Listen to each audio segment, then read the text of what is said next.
Welcome back to Bear Era fans. 1 week until the NFL draft, and we have one of our favorite guests. In fact, he was our first guest ever on this show when we started. Trevor Sikkema, how are you, man?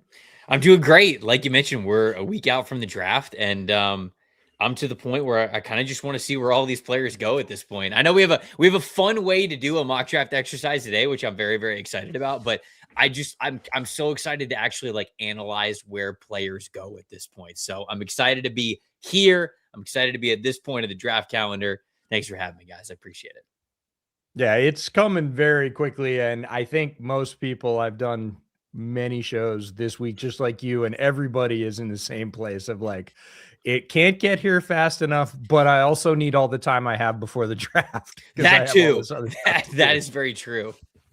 So I think everybody's in the same place, but what we're going to do today is a little bit different. Like you said, you and Connor on NFL Stock Exchange have been doing mock drafts for months. We've done a bunch on the blue chip committee as well.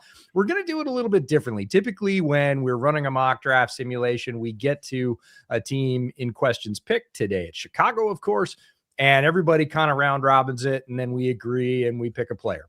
This time, we're going to run the simulation. We're going to let everybody look at any of the categories, any of the positions that they think they want to take a shot at. And then we're all just kind of write down our answers, Jeopardy style, and reveal them. And then we can have the round robin at the end. And when we get to the end, we'll have presumably 3 different slates. And we can let everybody vote in the comments on who they think won the Chicago Bears mock draft, if there is such a thing, but a little bit of a different spin to keep things fresh, because I know, especially for you, doing as many mock drafts as you do can get a little bit stale. It's true. It is. This is a much better way to do it, because I feel like part of the fun for me is always getting to go on other shows like this one, of course. And I get to hear other people's opinions, right? I mean, like, of course, like people want to hear my opinion as a draft analyst, but like I enjoy hearing other people's opinion, especially for shows that specialize for one team, because you guys cover the team up and down. You know everybody on the roster. You know their rotations, their preferences, who they actually are believing in, who's on the depth chart, who they're not believing. So this is going to be very fun for me specifically, not just to be a part of it, but also to be like, oh, okay, they picked these players. So I'm excited for this one. Yeah, well, we're going to be fun. Yep, we're going to kick this one off, and we are giving you the chair of honor, so you get to reveal your pick last, but that'll give you the chance to do exactly what you just said and see how we pick. And again, we'll stack all those slates up for you at the end, viewers. Do you guys actually have pieces of paper? Do you guys actually, are you actually holding something up? Okay, I was wondering if I was going to do a prop. No, like if I needed to, because I have my phone next to me, so I can technically write a name really quick and show it if we need it. That's true. But, yeah. You could. I was thinking whiteboard would be ideal, but I did not grab my whiteboard because gestures and all the things. All right, so Kieran's going to pull up our mock draft simulator for He's the got day. the paper. Kieran's got some paper. He's ready. If anybody's prepared on the show, it's Kieran. Let's be it's clear. Definitely not. I'll pull this up now. 1 second. This is gonna be a fun exercise. Yeah, I hope so. I mean, that's the whole point, is that you get some different perspectives. We've all heard the narratives, of course. I mean, typically team needs for Chicago, look, they need defensive line. You know this. They need tackle. They need edge. It kind of depends on where the board drops down. Ben is always a wild card to take offense if he sees a player there that he really believes in, a la Luther Burden last year, which was a surprise for many of us in terms of when he did it and how much he believed. But he knew from the moment that he took Luther, and he told everybody, I know exactly what I'm going to do with them. First half of the season didn't look like that. Second half of the season definitely did look like that. So those are the top needs. They could use corner as well. Obviously, center is in there. And then as you get down the board, you know, hey, if you really like a middle linebacker, they're not sitting on, I would say, long-term options at inside linebacker. So that's an option as well. Yeah. Yeah, it makes it interesting, though, because I don't know if you guys have the same kind of ideas. And I think last year's draft for the Bears kind of linked up perfectly, is when you see all these mock draft simulators, and then your team doesn't pick a player that is typically picked to your team in all these simulators, and people are like, what is going on? I think that happened last year with both Loveland and Burden, and 12 months down the line, everybody's like, ace picks, but if you got people's opinions straight after those picks, you'd be like, two completely different scenarios. So that's always one thing where I'm like, you can't draft for need because you never know what your need's going to be next year. So it's true. Yeah. We said all the time, EJ, it's just find a way to get a good player and you'll be happy out when they actually hit the field. I mean, the Tampa Bay Buccaneers are an example like that as well. I'm from just south of Tampa, so I grew up a Buccaneers fan, obviously still follow the team very closely. They take Emeka Egbuka last year, and they had Mike Evans, Chris Godwin, Jalen McMillan. Like, they did not need Emeka Egbuka at all whatsoever. And now, all of a sudden, a year later, Mike Evans is no longer there. Chris Godwin, it was a slow burn with him getting back from that ankle injury, that foot injury. So he's sort of not exactly the Chris Godwin that we remember from a couple of years ago.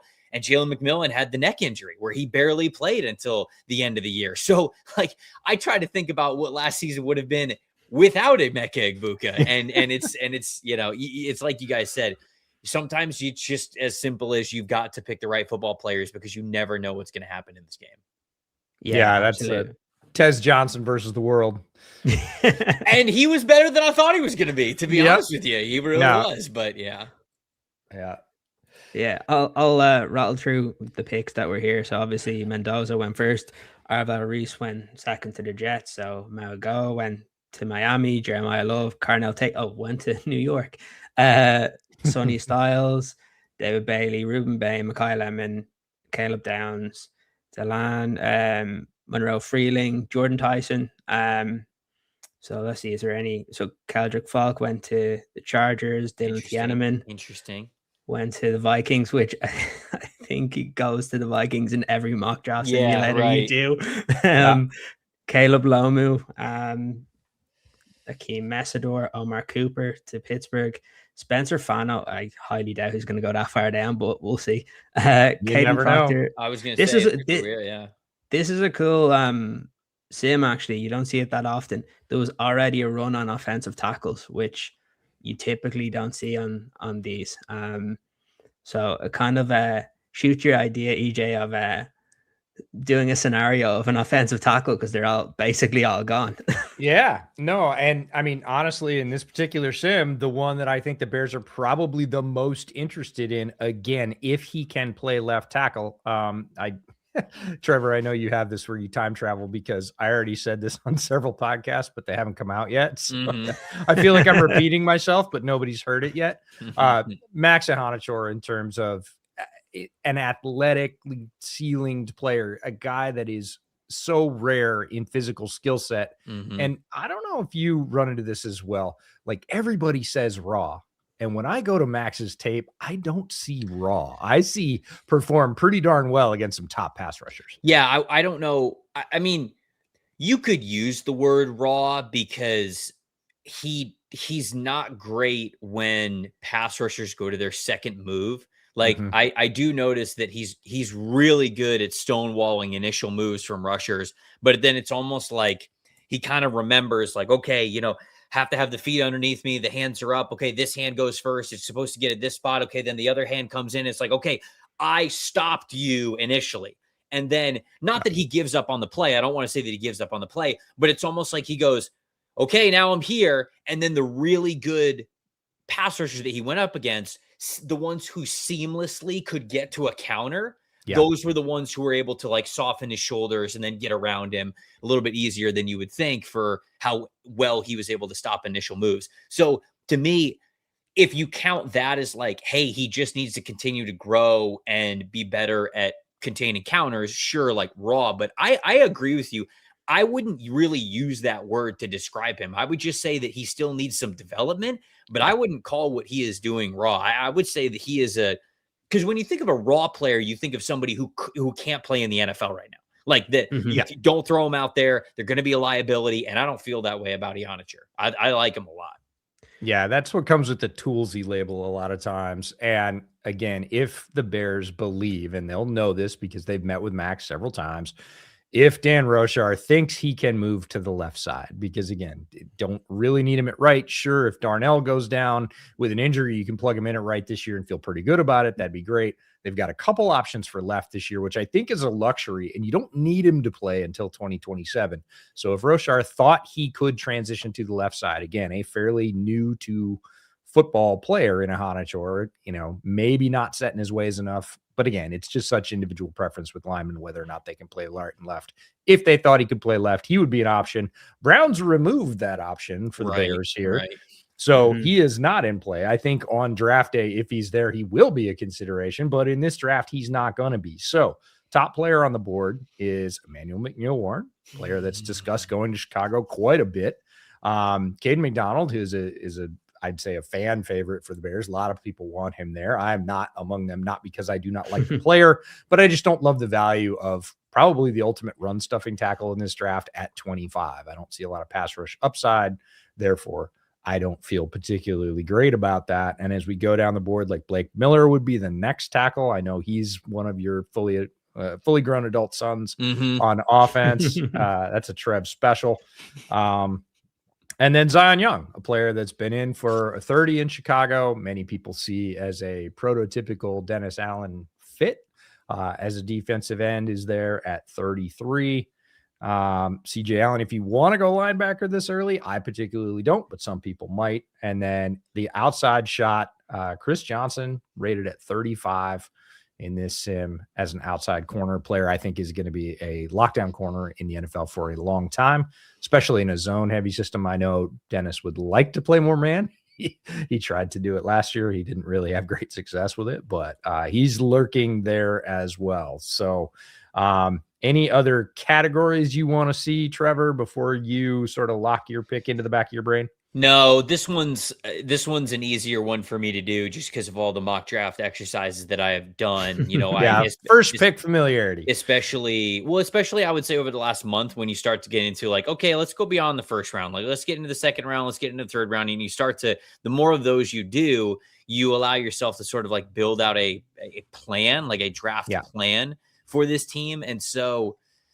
There's two specific players that I'm between here, and I'll obviously like kind of talk through them once I make my pick here. But they are the two players. Funny enough, are right next to each other on my board, like overall big board. They are like here and here. So that's those are the players that I have to think about here at 25.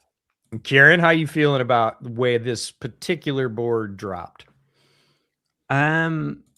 Yeah, I like it. I've always thought that if one of the tackles does fall, I think it's a very real possibility that that's where they go. Just because of the value, and we know at positions like edge rusher, it's quite deep in terms of there's a lot of players that are ranked similarly that you can talk about within this area, but also if you moved back, you could still get them. If you move back like 8 to 10 spots, you probably still feel good. Then there's a couple of good corners and safeties that you can consider. I'm kind of like you, EJ. I'm not a massive fan of the defensive tackles at this point. Right.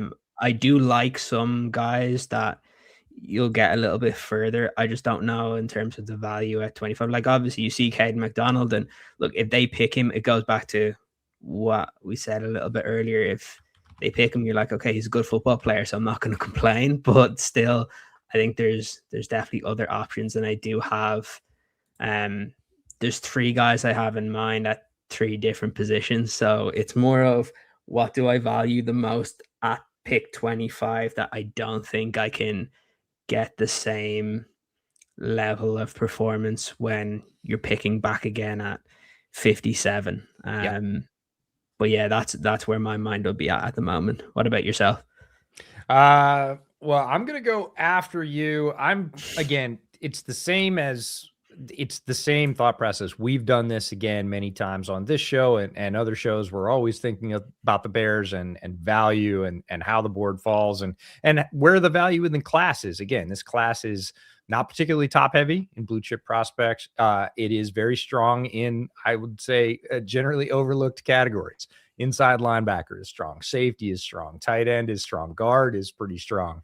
Center is really strong. These are not sort of premier positions. If you're talking about salary numbers, those are, edge rusher, quarterback, wide receiver, outside corner, typically, or dominating defensive tackle as Dex is trying to, force his way out of New York. Right. Those are the positions, and there's not a lot of those guys. I mean, you could argue there's some wide receivers, but not even in recent wide receiver classes. It doesn't match up in terms of the top 3 or 4 guys. I like you said about defensive tackle. It's not a bad defensive tackle class. It's just a lot of the depth is farther on down, and those are good players.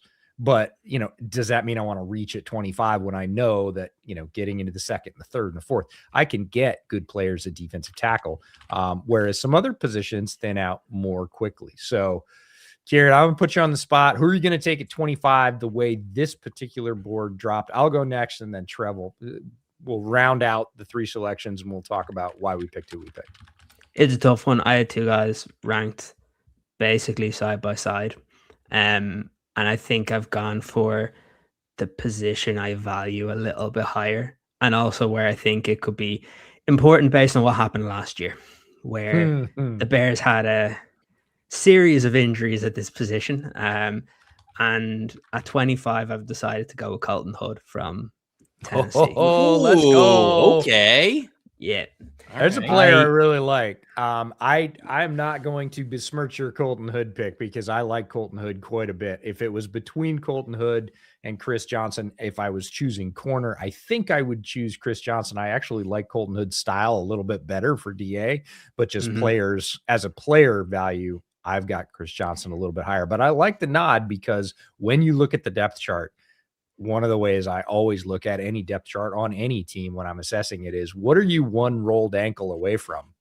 And if you look at the Bears outside corner depth, you are one rolled ankle away from, I don't want to be starting that guy for more than a couple of weeks in the NFC North. Like he's going to be overmatched. So having another corner, whether it's succession planning or whether it's just, again, building out a secondary, you need 3 good corners, usually 4. If you're counting the nickel, I would say it's 4.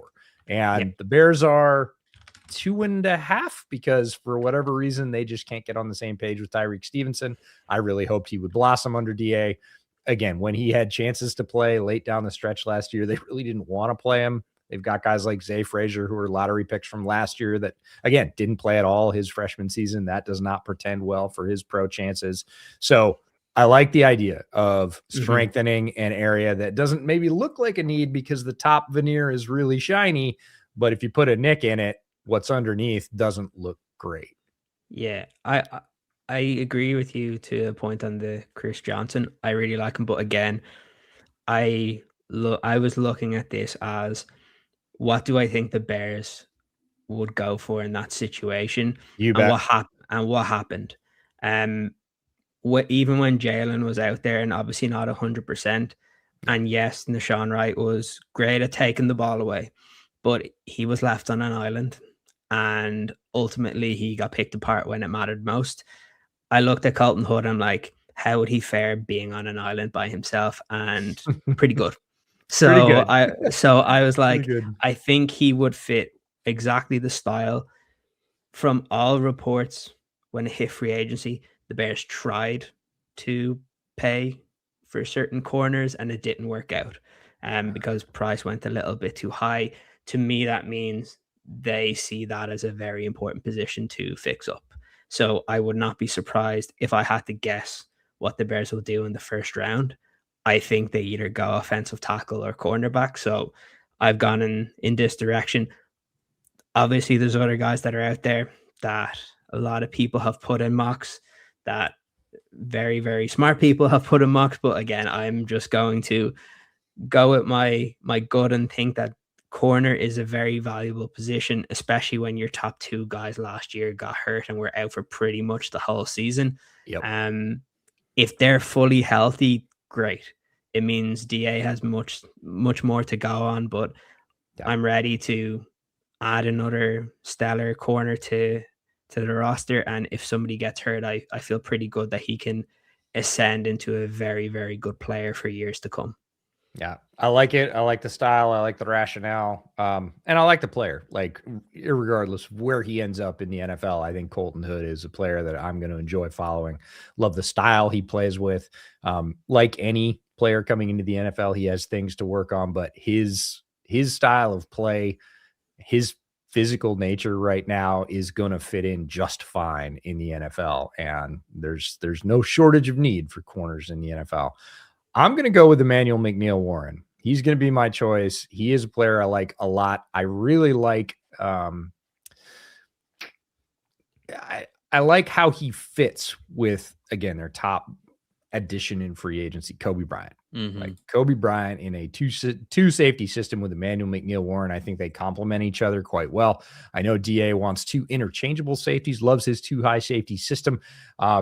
You're going to lean a little bit in one direction for that with deeper coverage if you have Kobe Bryant back there, but Emmanuel McNeil-Warren, great size, good range. He is not the fastest, but he sees it so fast. He looks faster than he tests because he diagnoses things really quickly. He gets there. He plays very physically. So a lot of people say, oh, he must be a box safety because he's big and he plays physical against the run. Well, he can be a box safety, but he can also play at depth and has proven that as well. So I like the match. And the thing about safety is I think there are some options at 57 and 60 as we get there. You know, Keontae Scott, I think, will probably be there, and I think he would be a good safety as well. But I think the quality sort of drops off in those middle rounds, and I like what you get up high, and then there's some value guys way down low. But the Bears have that 110 pick gulf in this draft where they just don't have any choices. And I think you grab him now. How would I sleep if I picked Emmanuel McNeil-Warren for the Bears? Pretty darn well. You got yourself a good football player. I do not think you're going to look back in 2 or 3 years and go, we wasted that pick. He just turned out to be such a schlub. And by all accounts, crushed his interviews, doesn't have significant injury history. All these guys have some injury history. He is going to be a guy that can come in and start. There is a need for him on the roster. The value lines up with where this board fell. I'm going to go Emmanuel McNeil-Warren. So am I allowed to pick the same player that you picked, or do I have to pick a different player? No, you can pick the same player. Okay, because I'm also going to go with Emmanuel McNeil-Warren. And the 2 players that were close on my board were him and then Cassius Howell, like if you wanted to go the edge rusher route. But in reality, the more I was thinking about it, the debate was actually McNeil-Warren or AJ Halsey. Now, I don't think that AJ Halsey is going to get picked in the first round. This would be more of sort of like a what I would do type of a pick. And I think that there's a world where Dennis Allen / Ben Johnson / Ryan Poles might actually like AJ Halsey more because he had double the interceptions that Emmanuel McNeil-Warren did. He had over 100 tackles more than Emmanuel McNeil-Warren did in his career. And his interception highlight reel is just like, it's all ball skills. Like there's no luck to it. Like he's going up and he's plucking the ball out of the air. So for 2 safety stuff, like I think he's going to be a really impactful safety at the NFL level. I just don't know if it's realistic to think like he would go 25. It doesn't feel like he has that kind of hype to him. And instead, McNeil-Warren still had really good playmaking this past season, had a good amount of interceptions, had a good amount of forced fumbles as well. I agree with your sentiment that he's not the fastest safety, but when you play a lot of 2 high stuff like Chicago does, you can feel pretty comfortable about it. I also like him in that like sort of like downhill safety type of role. And so when you have Kobe Bryant, I think that's a great compliment. And the reason why I ended up going with McNeil-Warren is because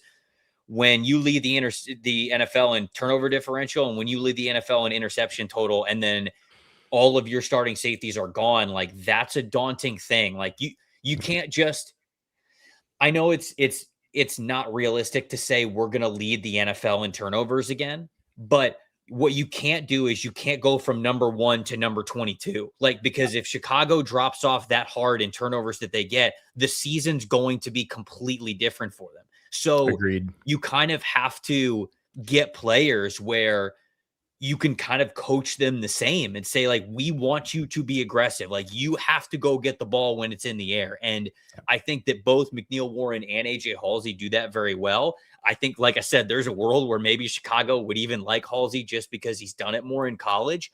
But McNeil Warren seems like the NFL believes in him more as that bigger safety. He is a bigger player when it comes to his overall size. And it just feels like the NFL is more in on him. So I'll take him at 25, but him and Halsey are kind of a toss-up for me here at 25. You know, it's funny, Trev. When I was watching Emmanuel McNeil Warren, I thought, kind of looks like Kevin Byard. Yeah, there are moments for sure. Sprinkled with Miracle-Gro. Like, he's just bigger than Byard. Yeah. And Byard, again, led the NFL in interceptions. Not the fastest safety, never was. Wasn't the fastest safety coming out. It was the same knock on him. It's the reason why he didn't go in the early rounds was, hey, he's not that fleet of foot. I think he ran like a high 4.5, low 4.6 coming out of Middle Tennessee. And again, turned into a very good NFL player, has had a great career. And I just thought, man, it looks like a bigger Kevin Byard. Mm-hmm. So interesting that they end up replacing one with the other. All right. We ready to roll on to the next set of picks? Yes. Yes. All right. Let's see what comes up here. I feel like there's going to be a lot of guys that were selected that I know are fan favorites. I'm going to go straight for EJ, Jacob Rodriguez, going to the Texans. Oh, come on. I know. This is the thing about when the Bears pick. Yeah, they're not going to get up. If you don't pick Rodriguez at 25, which you're not many people would be very upset about. I don't know that I would be, because again, you're getting a very good football player, a guy that's going to wear the green dot for you, certainly into his second contract. Playmaking middle linebacker, talking about 7 forced fumbles, 4 picks last year, and just so many more plays that he took away. 70 stops in 14 games. That's an average of 5 a game. His best game, he had 8 stops. That's more than a lot of players have in half a season. So Rodriguez is an impactful player. I think, again, with Chicago's history of linebackers and their need there, that Rodriguez would be a valuable pick, but I think people would scream to the heavens if it happened. If you don't take him at 25 or trade it for 1 year, 57 or 60, he's just in that range. You're not going to get it. He's going to be gone. Yes. So Cassius Hell obviously went early. You have Mason Thomas, TJ Parker, Malachi Lawrence. A lot of the rush on edge rushers went. You have Yakis there. AJ Halsey, safety, went to Pregnon, going to the Steelers. And you had Mike Washington right before the Bears. So this is where we're at the moment. Is there a position you would like me to? Can I see corner? Can I see corner?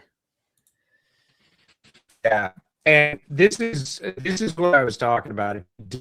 If you do go safety at 1, you're looking at 2 guys right here that I really like, that I think could play safety pretty well for DA, in Keontae Scott and Traden Stukes. That would be the argument against picking Emmanuel McNeil Warren at 25. Right. I still think he's a superior player, but there are players, if they don't do that, just for all the Bears fans that were saying, hey, we should pick edge, or we should pick defensive tackle, or whatever position at 25, you can come right back here and get a quality player that I think is going to be a good safety for a long time. So can I see edge rusher next? Yep.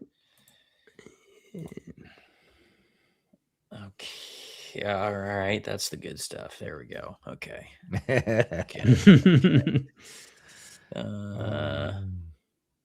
Okay, I think I know what my 2 picks are going to be here, as long as San Francisco and Houston don't snipe one of them.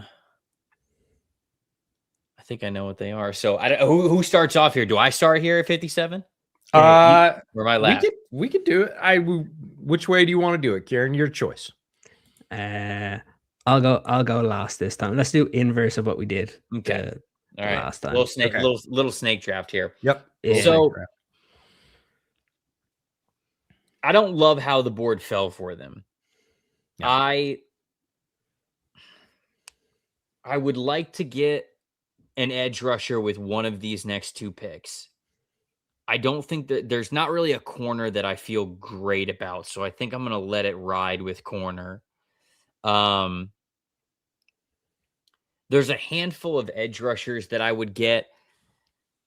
I think I'm just going to take the swing on Caleb Banks. Like, I think I'm going to take him, like, taking Caleb Banks, the foot thing with him, being hurt and missing all that time due to a foot injury. Now he's got another foot injury. Obviously, like, that could be reason enough to where you just take him off your board completely. So if the medicals and everything like tell you that you just straight up should not draft this player, obviously you're not going to. But even for the up and down nature of Banks and his current state, 57's a steal for the player and what he can do and the potential that he has. So I think I'm just going to go. I think I'm going to go with him here just to take the swing. And I don't want San Francisco or Houston taking him because outside of, can you go to defensive tackle really quick? Because this is the thing, like after Caleb Banks, there's some players that I like, but I just don't think they're going to be able to bring everything to the table that Caleb Banks can potentially bring to you. So if the foot stuff checks out for him, I would take him if he is available here at 57. Yeah, I understand it in terms of the talent. I do worry at his size with 2 foot injuries, especially since they've been breaks. It is a difficult injury to heal. I know teams have him off boards.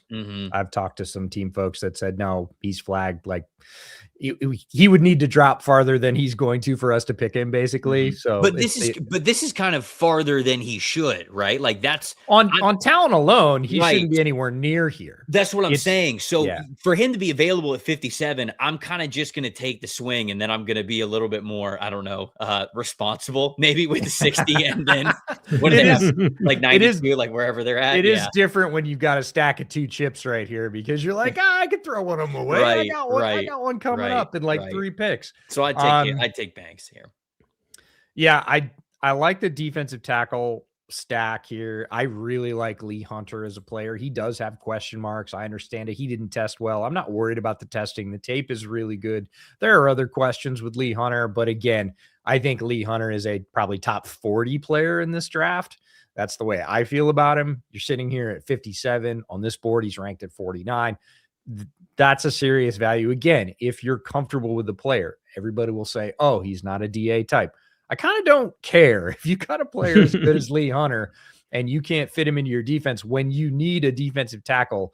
I'm going to get a little bit worried about that. So Hunter's the first place I'm leaning. And I also saw that Jake Galde, the linebacker. Yeah, I thought about him too. He's there. He's up towards the rankings. You're not going to get Rodriguez, but Galde I watched actually before I watched Rodriguez, and I thought, man, if they're all this good, this is going to be great. Can you come back and get a player a little bit later, like Bryce Betcher or Caleb Alarms or even Taurine York, who I really like farther on down the board? You can. So there's that argument as well about, hey, you're not going to run out of inside linebackers. You are kind of going to run out of, I would say, instant impact defensive tackles. You're going to get more guys that, again, have upside, but also have more holes in their game.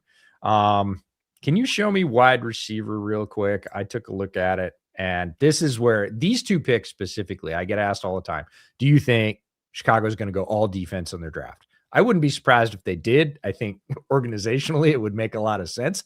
But I also think if Ben sees a player that he wants on offense, he is going to pull the trigger, because if the Bears can score 35 every week, and I believe he thinks they can, the defense matters a little bit less. You take a lot of pressure off that defense just by scoring. The whole point of the game is to score more points than That's the other. right. Score more points. Yeah. I think Skylar Bell could be a player like that. So he is definitely in play for me here.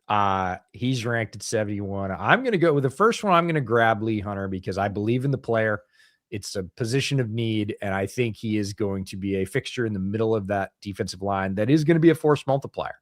He's going to take some pressure off Montez. He's going to take some pressure off Austin Booker or whoever else they get over there at edge. I don't love the edge depth right here. If I had to take an edge, it would probably be Derek Moore, just full disclosure. And I think, again, Lee Hunter is a better player than Derek Moore. So I'm sort of following the board with some need, looking at value and saying, the way this board falls, I'm willing to take a shot on Lee Hunter. Yeah, I like that pick. I'm going to base this on that I picked a corner in the first round, and I stick with Colton Hood. And it's mainly because of the way the board fell. I would have liked to get an edge rusher here, especially if someone like Malachi Lawrence was there. I really like him. But again, with those guys kind of having a run on edge rushers, I like Lee Hunter as well. I would love to pick him. I don't know again if the Bears will, but the talent is there.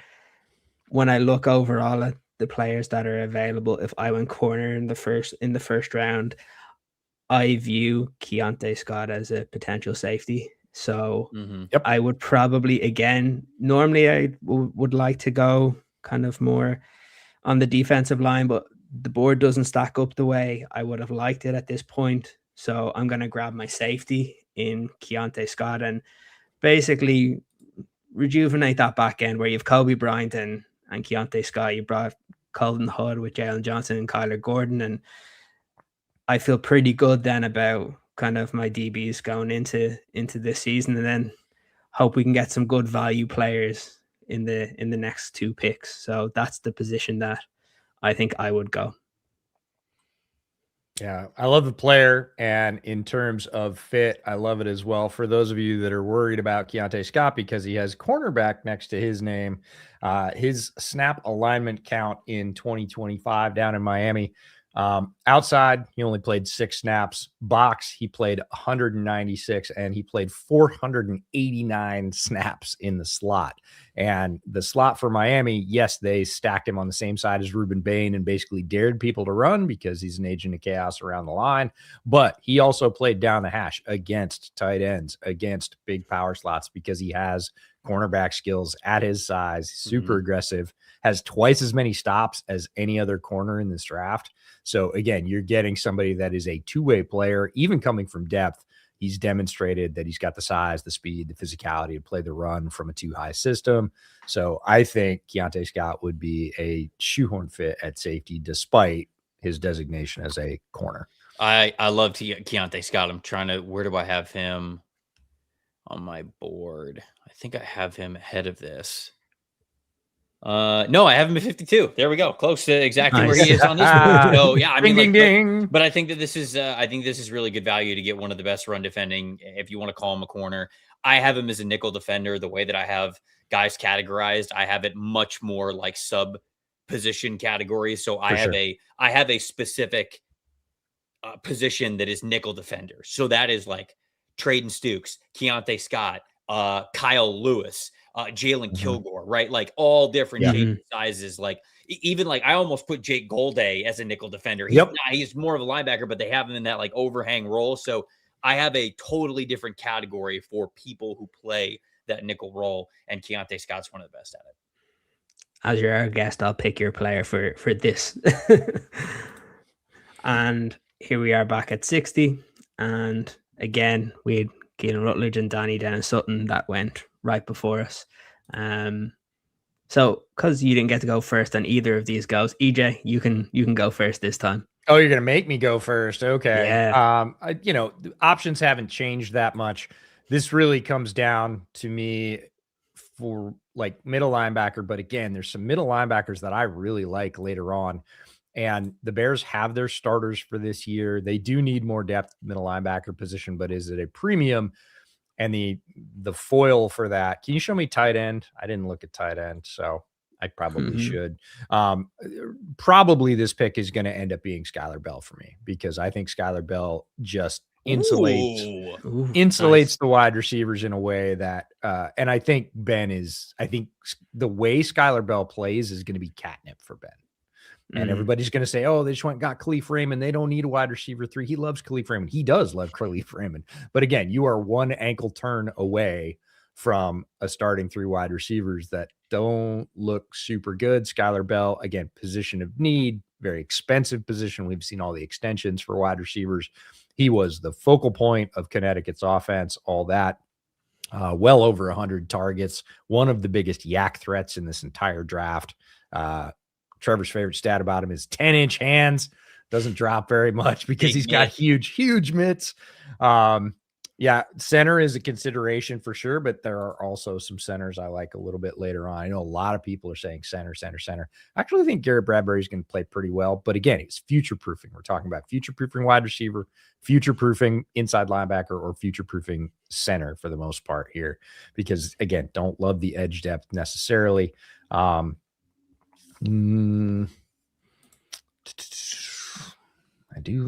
like the centers, but yeah, it's going to be hard here for me to go away from Skylar Bell. I think he's one of the best offensive players in this draft. So I'm going to say they lock Ben in the broom closet. They say, no, you can't have the pick. He breaks out and says, no, that's it. I demand Skylar Bell. Nice. Trev, you can go next. So I think this is one of two players for me. This is either Derek Moore or it's Jayshon Barnum. If you want somebody who can play a little bit more linebacker stuff for you, like off-ball linebacker stuff, I think you pick Jayshon Barnum. But I will go with Derek Moore here just to get the more true edge rusher, the guy who has done that for his whole career. You know, it's funny. I watched him and Josiah Stewart play on opposite sides of the line for Michigan over the last couple of years. And I said to myself, like, oh, yeah, they're both just, you know, undersized edge rushers. Derek Moore went to the Senior Bowl, measured in, not undersized. Like he's just undersized. Like he's just not. It was like just an optical illusion because I just thought he was small and he's really not. And he plays very powerful. And he's got really good, active, violent hands to him. I don't think he has great like elite speed or bend or flexibility, but I think he plays a great power profile for you. I think that's something that Dennis Allen absolutely loves. So I think he's a Dennis Allen fit type of a player. So give me him as an addition to the defensive line. That addition makes me feel better. And that was my whole game plan as I go, okay, give me Caleb Banks and I'll take the risk there because I already knew from the list of edge rushers that were available, I'm going to get a guy I feel really good about at 60, no matter what. So Banks is a little bit of the risk player there, but it's the potential super high reward. But I'm adding another player to the defensive line that I know can be really nice for them in Derek Moore from Michigan. Yeah, I like that one. He would have been one of them that I was considering as well. Obviously, EJ, you mentioned it with linebacker is definitely a potential if you want. Jake Galday is definitely one that I'd say they would consider in the second round if they do want to add to that linebacker core. Like I know we said that they may not start, but again, we don't know what TJ Edwards is going to be coming back off that horrific injury that he's gotten. Obviously, there's some of their depth pieces that are also injured, so maybe they decide to strike while the iron's hot and get their next young linebacker, and whatever happens with TJ, and we can make a move from there. I do agree with you. I can't see the Bears coming out of, I know we're in the round 2, but by the end of round 3, I would be shocked if they haven't picked a wide receiver, because I agree with you. I know everybody speaks about Khalif Raymond, but I've said it all the time. For me, he's like wide receiver 4, where there will be games where he'll have the most amount of yards on your team, just like he did with the Lions. There'll be another game where it'll be Luther, but they did lose DJ Moore, and they do have to have a different style of receiving option when, like, we saw there was times where Luther was injured. We saw there was times when Rome was out. Having that other style of receiver in DJ Moore really helped them in some of the biggest games of the year. And I think that they could end up doing the same. I like Skylar Bell. I like some other guys as well. I like Bryce Lance. I'm a big DeJon Stribling fan as well. I think he'll fit exactly what I like Stribling as the well. Bears want. Good because player.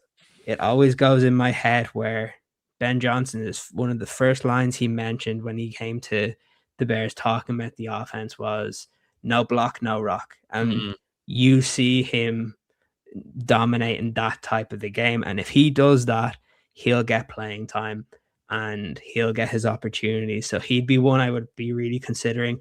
I know it says 96, but I have him ranked a little bit higher than that.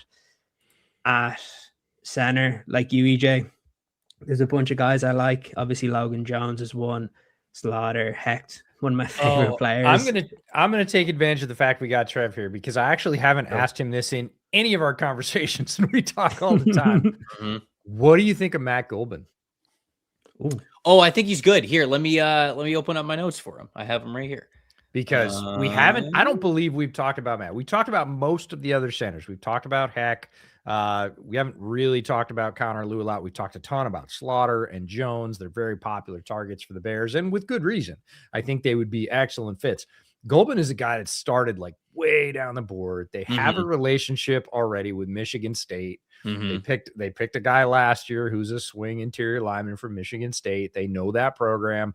And Golban was like, I don't know, when this whole thing started, he was like 285. He's, basically an undraftable grade.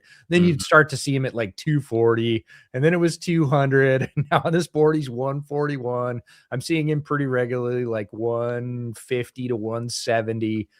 Very valuable player, very experienced, not going to blow you away in any particular way. But again, he's going to be available down the board. Right. He's going to be really valuable. He can play multiple spots. I just wonder what your thoughts are. Yeah, he started at guard. He started at center, like you mentioned. He started at right guard. He started at left guard, and he started at center throughout his career. He, just looking through his notes and refreshing my memory on him, he was really technically sound. I remember he played with really great pad level. He made protection calls at the line of scrimmage. He was a team captain type of a dude. And to me, he's just like the ultimate depth center, I think. He's somebody who, if you need him in a pinch, he can come in and he can play for you.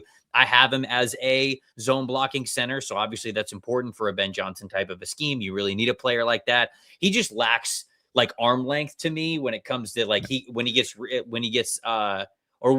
defensive linemen who have longer arms really get hands on him. Like it's really tough for him to recover. And I just think that with him hovering around 300 pounds, it helps him to like get out of his stance as a zone blocker. But then also sometimes I'll watch guys bull rush him and it's a lot more difficult for him to anchor. So I think lack of natural anchor, lack of natural length are reasons why, in my opinion, I think he's going to be more of like a 4th or 5th rounder. But for a zone scheme center, like I do think that he would fit this team. Yeah, cool. One of my favorite players as EJ, I think I've spoken to you about, is Brian Parker II, and I'm ready to be heartbroken when he goes to the Packers. But it is what it is. I wouldn't do it in the second round, but like you could convince me in round 3 to go that direction.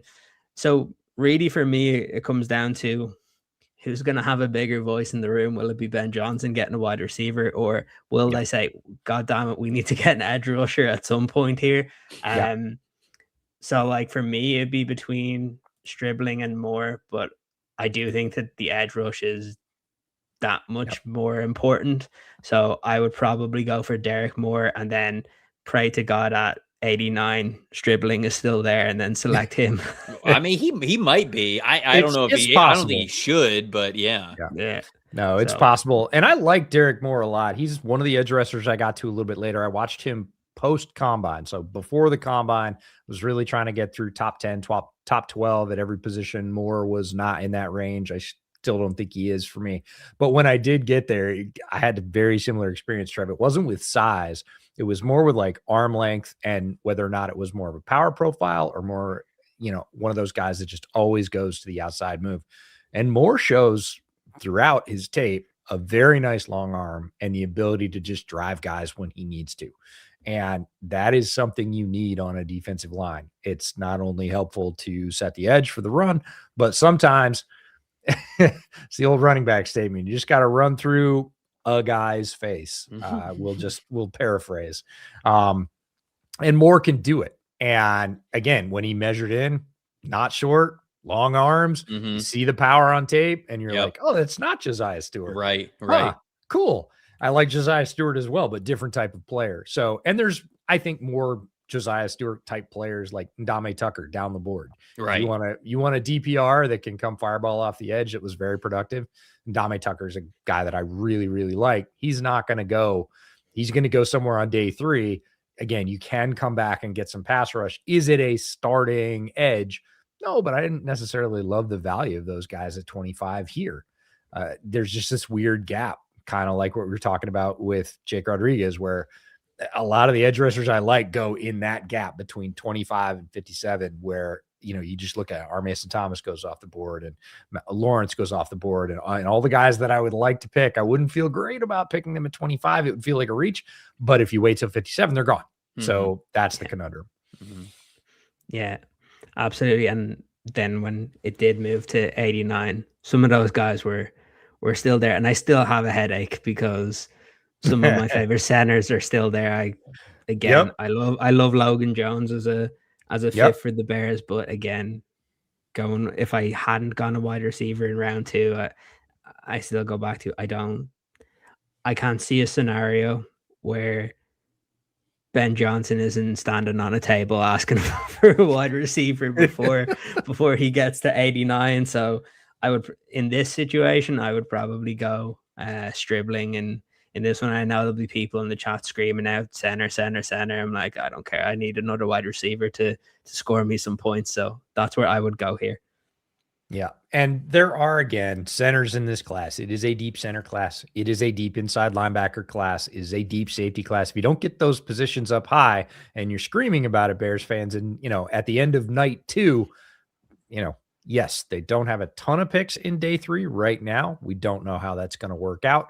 They could trade back. They could trade up with some of next year's picks. I wouldn't recommend it given the strength of next year's class, but they could, and there are those players available. Now, if they just stick and pick, okay, you can scream about it if they don't get it by round 4, because they are going to sit there. Boy, day 3 is not going to be super exciting for Bears fans. They're going to get 1 pick, and then they're going to sit there for 110 picks. And it's basically, a few picks before the end of the draft. They have a pair of them, and that's that. So it'll be kind of done and out, unless, of course, they trade and move around. But yeah, some real depth in this class, a lot of fun. It'll be interesting to see what the Bears do and what they do prioritize, not only in terms of positions, but players and types within those positions. Everybody's saying DA edge, DA defensive tackle, DA corner. I'm like, not super comfortable with the DA edge type. He hasn't done so great with the guys he's picked in that profile. Just because he likes it doesn't mean he's necessarily right, but we'll see who wins out in that draft room. It's also hard, right? Like the DA defensive end thing is really hard. Like, okay, we want you to be 6'5", 265 pounds, have an explosive first step, be able to bend off of the edge, violent, fast hands, and get after the quarterback. Okay, DA defensive end is Myles Garrett. Yeah.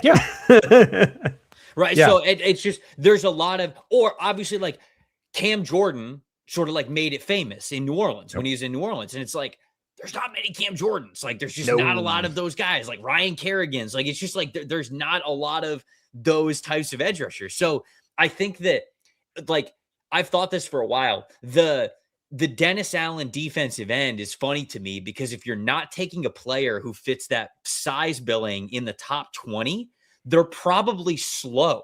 Like if you're picking that player in the 2nd, 3rd, 4th round, they probably can't get off the ball because you're telling yourself that, oh, he's not going to draft, defensive ends unless they are built a certain way size-wise. And it's like, I've always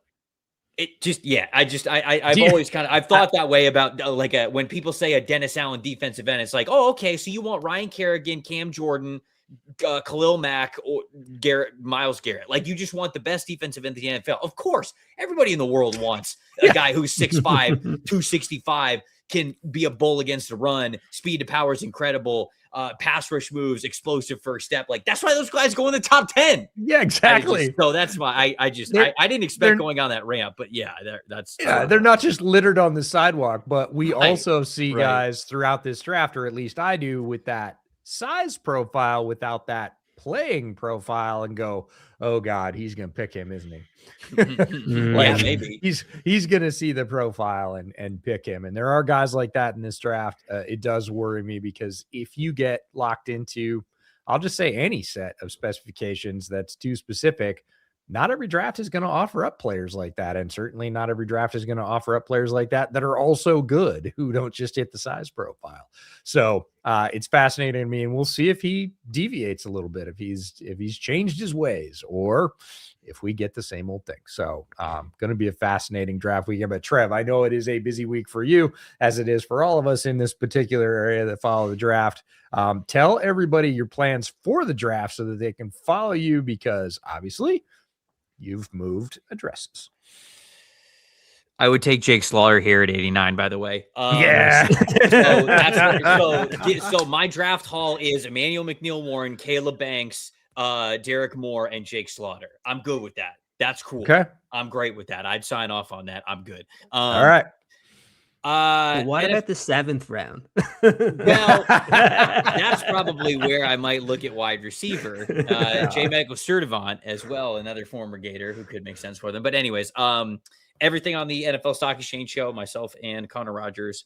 We've got a couple episodes left where we're doing like the final big board, and then we're doing our final mock drafts as well.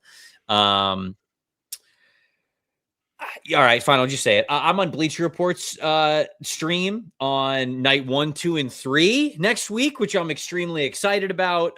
That's going to be a lot of fun. There are other very fun details about that, which I don't know if I can fully announce all of those fun details for it, but I'm going to be on Bleacher Report's show doing their draft show for all 3 days of the draft, which I am super excited about. So, yeah, man, that's where I'm at. Nice.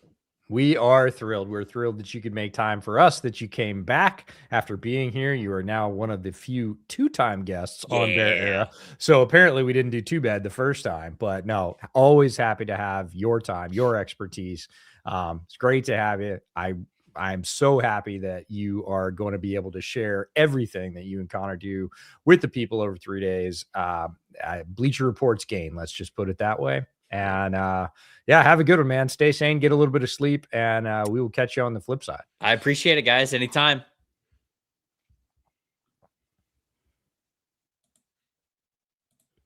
All right. So we're going to post the results. I see that Mike's already been doing it in the chat. And speaking of Mike, it is that time. Last time we had a Bear Era, we skipped Mike on the mic. We got busy answering super chats and just our bad. Ran right over it. One of our favorite segments. We are going to right that wrong. We've got a very fresh Mike on the mic, not a recycled one. That one's forever in the archives. We'll show that at the 20-year anniversary of the show or something. But this one for this week, a fresh Mike on the mic coming to you. Yeah, let me pull it up. Oh, gotta cue it up. It's all right. We will get it for you. We are not skipping it this week. No way, no how. Okay, I got it here. Gonna pull it up and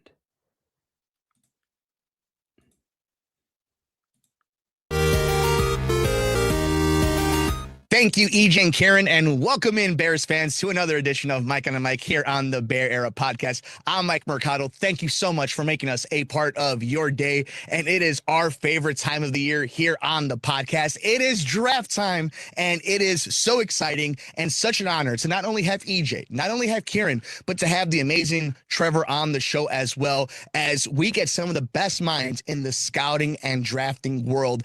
And I want to talk to you, the Bears fan, and the NFL fan, about information that is coming down the pipeline to each and every one of you the next few days as we get ready for the draft. Or as we really should be calling it, misinformation, distraction. Because this time of year, that is what you see. You're seeing reports from bad faith actors or agents or teams trying to manipulate the news cycle so that things fall in their favor. And that may be gamesmanship and on some level, some form of competitive sportsmanship. But what I want to talk about is credibility and where you get your information. In a day and age where journalism isn't as respected and held on an esteem level like it should be, there are people out there that are doing their hard work. And their form of payment is not just a monetary thing for you giving them their clicks or reading their articles, their Substack, their Patreon. It's their credibility. When you go to their reports, when you go to their websites, when you go on their social medias, you know you're getting good information.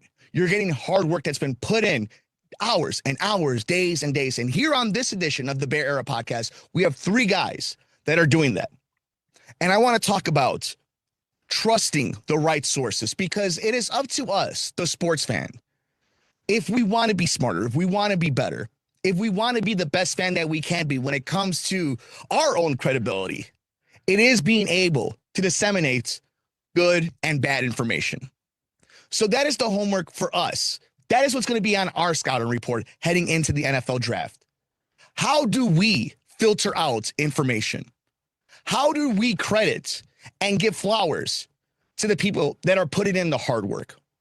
Last Mike on the mic, I mentioned paying attention to when people speak. What I'm really saying is hear when people are talking, seeing what the intention is. because this time of year, there are many people that have their own motives. And the most impacted are the young men that are about to be drafted. So with that in mind, it is up to us, the pundit, the fan, the podcaster, the scouts, to hold up our end of the bargain and be responsible and put our best foot forward. So with that, I think it's awesome. It's amazing. And it's my privilege that I get to be the fourth person in this show with Trevor, EJ, and Kieran this time of season so that you guys can go into the NFL draft with the most information and knowing that the time you spent doing this research for your favorite team, whether it comes to trades or the NFL draft, that you got the best information possible. With that, enjoy the rest of this edition of the Bear Era podcast. Please make sure you stay tuned with us the entire week heading into the NFL draft. Stay tuned when we will be doing our live reaction to every single pick, whether the Bears trade up or down out of 25 or they make a selection there. But until then, enjoy the rest of the show. Enjoy EJ, Kieran, and Trevor. And please make sure you take care of yourself and each other. We will see you next time right here on Mike and Mike on the Bear Era podcast. I'm Mike Mercado. Great to have Mike back. Sorry we missed him last time. We promise we won't do it again. One of my favorite parts of every single podcast. And with that, we should probably get some questions because Mike's been curating those in the chat as well. First one: will the Bears look at a Kenny Moore trade? Kenny Moore released by the Colts, or released, dangled, whatever you want to call it. Will you give us a pick for him? So we don't have to release him for no compensation? I don't think so. I like Kenny Moore a lot. If it was 3 years ago, I would say yeah, both because of where the Bears were and where Kenny was. Right now, I doubt it. There are a lot of good nickel options in this draft they can get even further on down. They don't have a ton of picks, so I wouldn't see them giving up a player, certainly, for Kenny Moore. And I don't know that with the pick that they would give up for Kenny Moore. It would be a low round pick. They don't have a lot of low round picks unless somebody, if they're going to take a 7th for him, sure, but I doubt that's the case. So I doubt they're going to be very strong in the Kenny Moore trade market. Again, good player, but a guy that's a bit on the decline, hasn't had the best season for the past couple of seasons. And I think, again, this team is loading up for what they think is a potential Super Bowl run, not adding aging veterans to fill out roster spots. Now, if they, if the Colts are going to take a 7th rounder for him and they want to bring him in as a camp body, sure, Kenny Moore is definitely worth that. I think he'll probably go for more. Don't think the Bears will be all that interested. I'd rather just draft someone to. Yeah, I think there's a lot of options for, and this is the thing about nickel defenses and defenses in general, and this trend's been going on for a long time, and college football is reflective of that. We're seeing guys now that have played nickel their entire career. They're not converted anything else. They came in from high school as nickels. They played nickels in college. They are fully versed in what that role requires, and there's no transition for them to play nickel. They've been playing nickel. We see it with a lot of guys. I talked about Keontae Scott's alignment and Traden Stukes and all those guys. Like, they've already been doing it. They've hundreds and hundreds and hundreds of snaps over the past couple of years at high levels of competition. They're ready to go right now. So, again, aging veteran or that, I'll take the youth and see if we can, possibly hit the ceiling. With how bad the options, the D-line options are at 57 and 60, would it be okay to reach 25 for a need? Defensive backs get better all around when the quarterback has less time. So we can settle for a lower tier safety. It's true. And the Bears have had really good luck drafting safeties in the middle rounds. Jaquan Brisker was not a top round pick. Multiple other players that they've got, were either the 2nd, the 3rd, or the 4th round.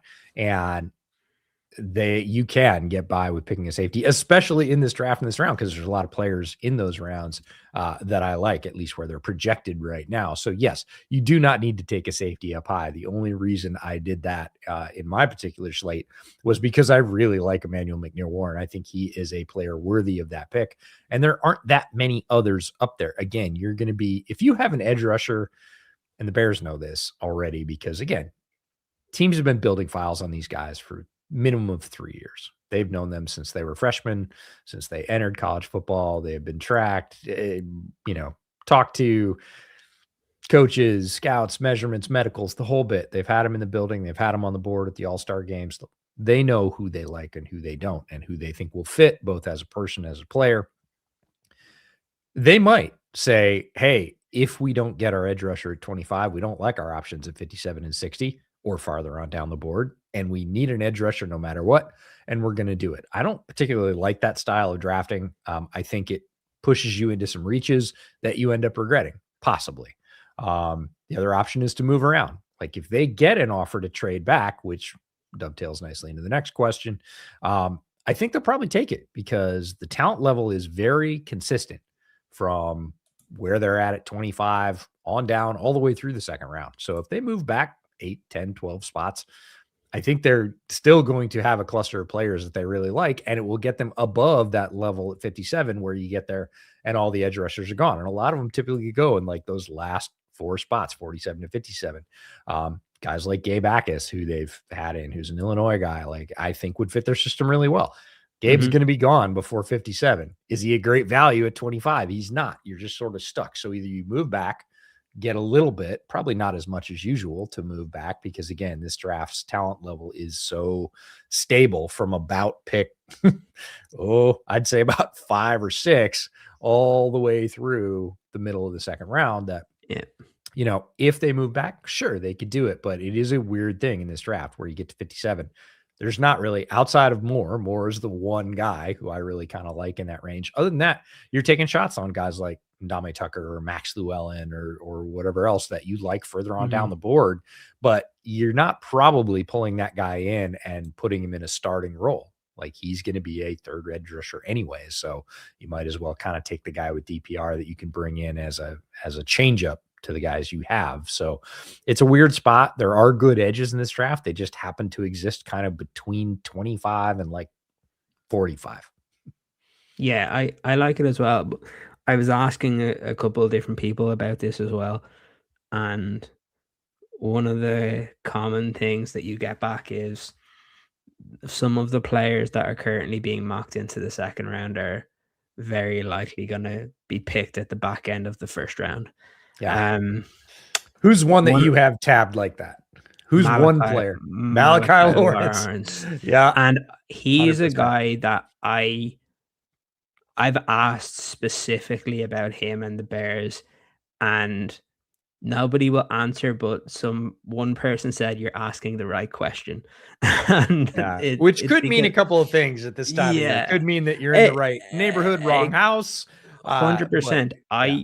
I think he goes in the last 8 or 9 picks of the first round, because the one thing I've said for these defensive ends, there's some that are great pass rushers, but are a complete liability against the run. And that's not him. You could play him and you're not forcing him into being like a rotational pass rusher that can't really play on first and second down. That's what I like about him. It's kind of what I've liked about Keldrick Falk. Now, I know there's a lot of people that are not big fans of his, obviously played inside, outside. I think DA will be a big fan of his. Also, you know that you do have some sort of ability there. If you, the year before, getting 7 and a bit sacks, if he was there at 25, I wouldn't be surprised if the Bears went that way, because like we said last week, he dominates in the running game. And I've been doing a bit of research this week, and just the uptick in the rushing attack versus the passing attack in the league over the last couple of years. Even though we say it's a passing league, some of the best teams now are using their rushing attack really to dominate on offense. If you're able to take a guy that can dominate on the other side and shut it down, like that's really good. I don't think Keldrick Falk is going to be there at 25. I think he's going to get picked beforehand. But again, if you were looking for a defensive end that you could play and not worry about having to take him off in first or second down, Malachi Lawrence is one guy I really like. If I was not thinking about the Bears and just thinking about a good pass rusher who's currently getting mocked in the second round, but probably deserves to go in the first round, Cassius Hell's a guy I really like. It just reminds me of the Nick Bonito draft when he goes into the second round, and when I hear everything about Dennis Allen being like, oh, he likes these big guys, I'm like, if you don't have a space for Nick Bonito in your defense, I don't want your defense. Yeah. Like, that's how I feel. Like, I don't think the Bears go in that direction, but I would be pleasantly surprised if they selected him, and I would still be very, very happy. Yeah, I do think the Bears need edge help. I'm not saying that they don't. And there are only two sources because nobody's trading you a top tier edge. It just doesn't happen. Like they lock those guys up or there's a problem with them and they let them go. That's really the only reason anybody hits the market anymore. Everybody has contracts and the salary cap figured out. Nobody's going, oh, well, we're going to have to let go of our top tier pass rusher. That's not happening. That's their first priority. So there's only two ways to get them, and you're not getting them in free agency. So that means you have to draft them. And if you draft them, there's a premium. You have to draft them up high. If they have traits, they're going up high. All these guys that we're talking about are going up high. Keldrick Falk, I agree with you, is probably going to go because they just don't grow them like that. 6'6", 280, 285, super long arms, quick twitch, absolute predator against the run. This is not just a stand up and lean sort of run defender who caps off an edge. No. If you go and watch his tape, this is a guy who attacks the blocker in front of him, discards him, and destroys the running back. Like he is a hunter. And it's so strange to me that he has all those skills because a lot of those skills are what you use in pass rushing, but he has not been able to put together finishing on pass rushes. Got a lot of pressures, but just doesn't get the quarterback on the ground. People will talk about how he's moved around the defensive line, how it was more read and react. There's just a lot of sort of justification for that, but he hasn't been able to finish, but it's not because of a lack of physical skill. Like he is tall, he is long, he is extremely strong. He's really violent. All great things when you're talking about pass rushers. Hasn't been able to kind of seal the deal. I do think everybody in the NFL is going to be unable to lay off him because of that profile. And they're all going to think if we get him with our pass rush coach, we can fix it. He's going to be able to, he's so close. We can give him that last little bit. And if they do, he's going to be an absolute monster. I'm talking like Danielle Hunter level monster because that's the physical profile, but he doesn't have that. You can call it a finishing gene, whatever it is right now. He has not been able to seal the deal. So that's why there's real question marks about him. And those are valid. Did you watch him against Monroe Freeling? I saw a bit of that tape today, and that was an interesting matchup, and I thought he played pretty good there. Yeah. Freeling's had some trouble. It's not when people talk about like a Hanachor being raw, I'm like, did you watch Freeling's tape? Like Freeling is an absolute monster physically, which is why he's going to get drafted early. Same argument for Keldrick Falk. There's only so many people on the planet that are that big and that skilled at moving. Freeling is rougher around the edges as a tackle, I think, than a Hanachor is. And I think Hanachor's skills, at least in his movement skills and the power that he has in his base, having stood right next to that guy at the combine on the field, he moves differently than just about every other tackle.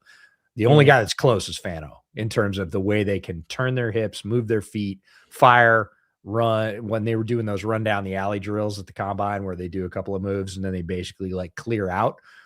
Unreal how fast both of those guys, Fano and Hanachor, got out of those stances and just motored. You would not know they're well over 300 pounds.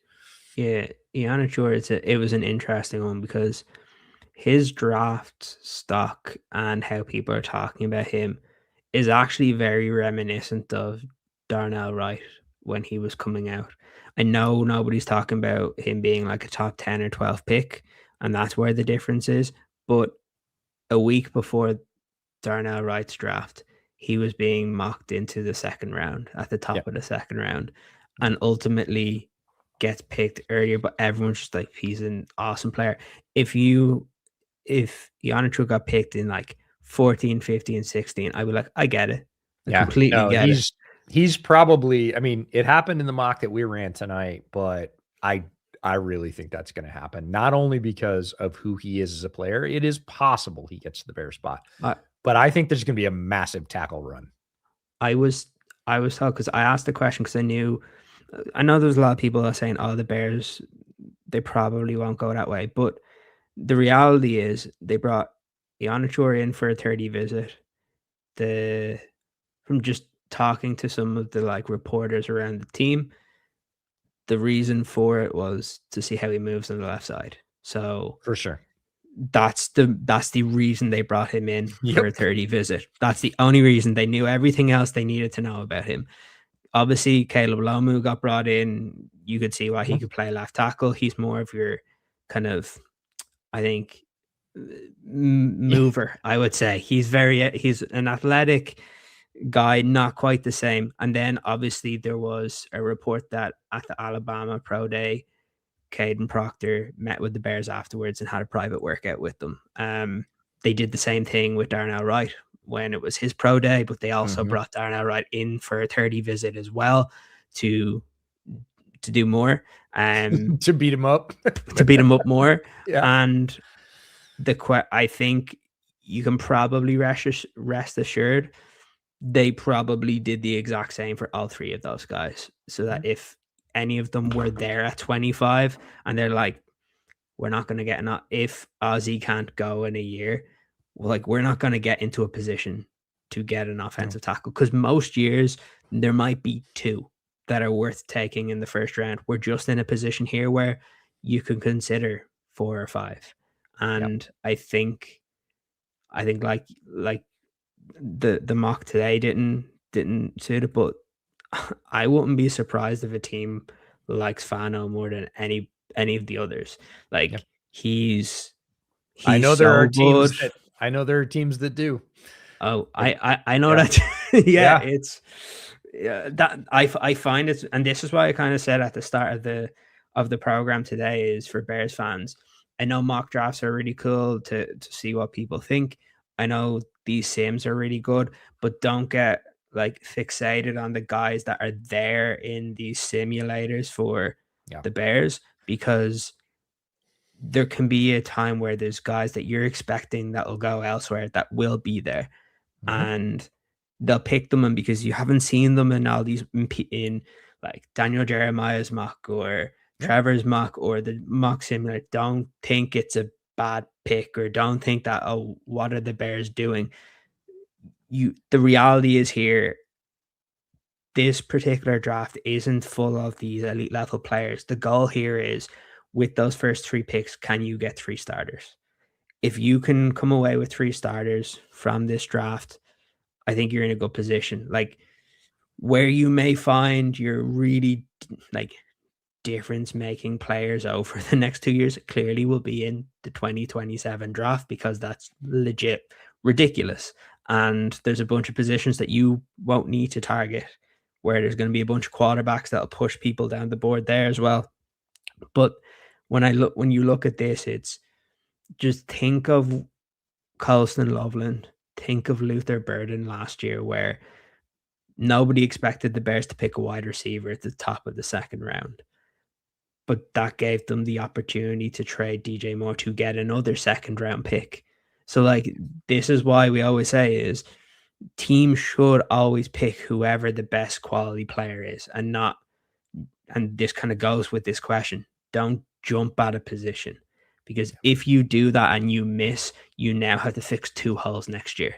So just pick the good player. Like Trev said it, like Tampa, we're like, it's an awesome pick for Egbuka, but they have all these, and now he's their number 1 receiver going into the season, because Jalen McMillan broke his back last year, and then Mike Evans is gone, Godwin is getting old. Like, these are things that teams can't foresee, so you're more likely to do well if you just pick the best players, and that's what the good teams do when they're drafting in the 20s. Let the draft come to them.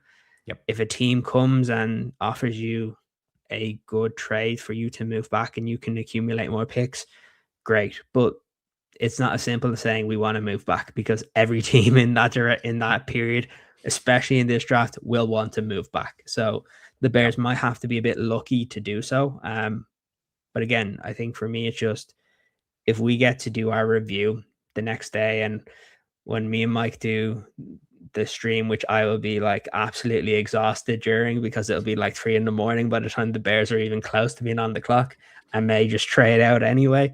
As long as we're talking that next day, or maybe the day after, if they trade out of the first round and we can be like, they got a good player, happy out, because that's the goal of this. It's not just get whatever pass rushers there. If they don't, if the quality doesn't match pick 25, I don't want them to pick a pass rusher just to pick a pass rusher. Like, I know it's a key need, but you don't want to reach for these guys because that's what gets you into problems. That's what's got the Bears into the problems in the past. And do more of what they did last year for the majority of the picks, where you knew coming out of it that at the very least they're good quality players and you can see how they project to the team moving forward. And that's exactly what happened. Yeah. And it is a play it as it lies draft because, again, lack of blue chip players, strengths in areas that aren't thought of as preeminent positions, but it kind of lines up with what the Bears need. The Bears need safety. The Bears need inside linebacker. The Bears need a center. Like, there are those players. They need a defensive tackle. There are good defensive tackles down the board who I really like, who I think could be great players. And you see this all the time. There's a lot of recency bias about drafts. And everybody goes, oh, that guy was like, you go right back and you're like, that guy was a 4th round pick. Like, nobody was screaming about him before the draft. Everybody passed on him 3 times. So you never know. It works out. And you got to pick the players that fit your system, that you like, that you want to work with, that you believe in as people and players. Yeah, you need talent to win in the NFL, but there's a lot of talented players here. It's about whether or not they're going to work within your system and whether or not they're ready to work right now. I love what Trev did. He took a swing, right? Caleb Banks, if Caleb Banks stays healthy, and it's possible he does, he might be the best defensive tackle in this draft. I don't think that's a stretch. And so down the board at 57, okay, now we're getting into a range where we're comfortable. Like, we believe our doctor said he's good. I don't know if that's the case with the Bears, but there are going to be multiple players like that have injury concerns. And if they get to a certain point, it's like, how much are you concerned? Are we pretty sure he can play? Let's go. And they're going to pull the trigger. Who's a guy that you see being mocked in the second round from most people that you have a sneaky feeling that they might get to the end of the first? Chris Johnson, cornerback, San Diego State. I know he crushed his interviews, and he's a very good player. He's one of the very first corners I watched. He's a smaller school guy, and I went, wow, man, if he's not the best guy in this draft, this is a really good draft. And I don't have him rated as my top corner. That's Mansour Delane from LSU. So, he's either going to be in the 3rd or 4th on my board, and he's a great player. He's a little bit more of an off-zone player. I know DA wants to play man, but in terms of a guy that can go out and handle his side, Chris Johnson is a tremendous player. And I know he crushes interviews. He is clean medically, as far as I know. I've not found any ticks on him. Any folks that have flags medically on Chris Johnson. And I just keep hearing that kind of really subtle drumbeat of like, man, every time he gets in a building, somebody loves him. And corner is a very valuable position. If people have worries about the long-term durability of McCoy's knee or whatever, he's going to end up being like corner 3, right?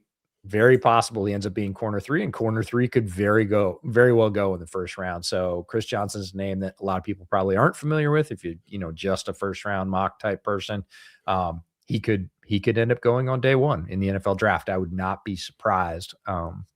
We did get a question about trade down partner for the Bears. And again, boy, I just hope there is one. More than picking one team and talking about how the value works out, they're all going to use the sheet, right? It depends on which sheet they use. There's 2 sheets. They're going to use the sheet that they like. They're going to say, hey, we're offering you this many points on this scale. They're going to haggle about that. I think they're going to offer, any teams trying to come up are going to offer less this year because they don't need to come up. Teams going down probably should be willing to take a little bit less because more picks is good. And again, there's that talent plateau where moving back later in the draft, maybe even 25 or 30 picks, it's not going to change the level of players you're going to get in certain categories that much. So they're going to work out the specifics. It's more about what would people come up for, because the more people I talk to, we had Daniel Jeremiah on Bootleg last week, and he said, look, yeah, everybody wants to go down. Like everybody in this draft wants to go down. It's about who will come up to make that happen. And it is going to be through scarcity. Typically that's scarcity of quarterbacks. That's not the case here. Everybody knows there's one and he's gone. So it's not going to be for quarterbacks. It could very well be teams that need a tackle, because tackle is a safer pick. Again, if you're projecting, it's easier for general managers to take a swing on an athletic tackle who's a development prospect. Less fans are going to get mad about that. They understand it. So if it's between that and a more volatile sort of edge rusher profile or a wide receiver that has a 20% chance of panning out in the first round, they'll take the tackle. And if the tackles start to go off the board, and I think they will, and they're going to go off the board quickly, there could be 6, there could be 7. I think there's probably going to be 9, maybe even 10 offensive linemen if you count guards. I don't think any centers are going, but a couple of guards and, depending on where you have other players as tackle or guard, just 9 offensive linemen. You think about it, that's, we're talking about more than a quarter of the first round is just offensive linemen. And if it happens early, and I think it might, teams that don't have an option, that aren't like the Bears, that don't have 2 veterans who are already, penciled in for left tackle, are going to be like, oh crap, we don't have a week 1 starter. And they're going to panic. And those teams might come up. They might be forced to say, hey, we got to package some picks here and go get our guy. Because if we wait until our natural pick, we're not getting one, or not getting one that we can start on week 1. So folks that need that would be an option to come up. And then the other one is just the sort of the apple of the eye, right? The one pass rusher that they like, or the one corner that they like that they don't want to lose. And, they could come up for that, but it's going to be few and far between. It's definitely going to be more of a buyer's market for teams looking to come up. They're going to call all the teams in the range and see where they can get the best deal and pay the least, basically, because they're going to be desired. Like, people are going to be wanting to taking those phone calls. Everybody wants to trade down in this draft, but there's only so many people trading up, and you got to have a partner. You can't just say, I'll go down to the second round. Just give me an extra pick. Like, it doesn't work that way in the NFL draft. You got to have a trade partner.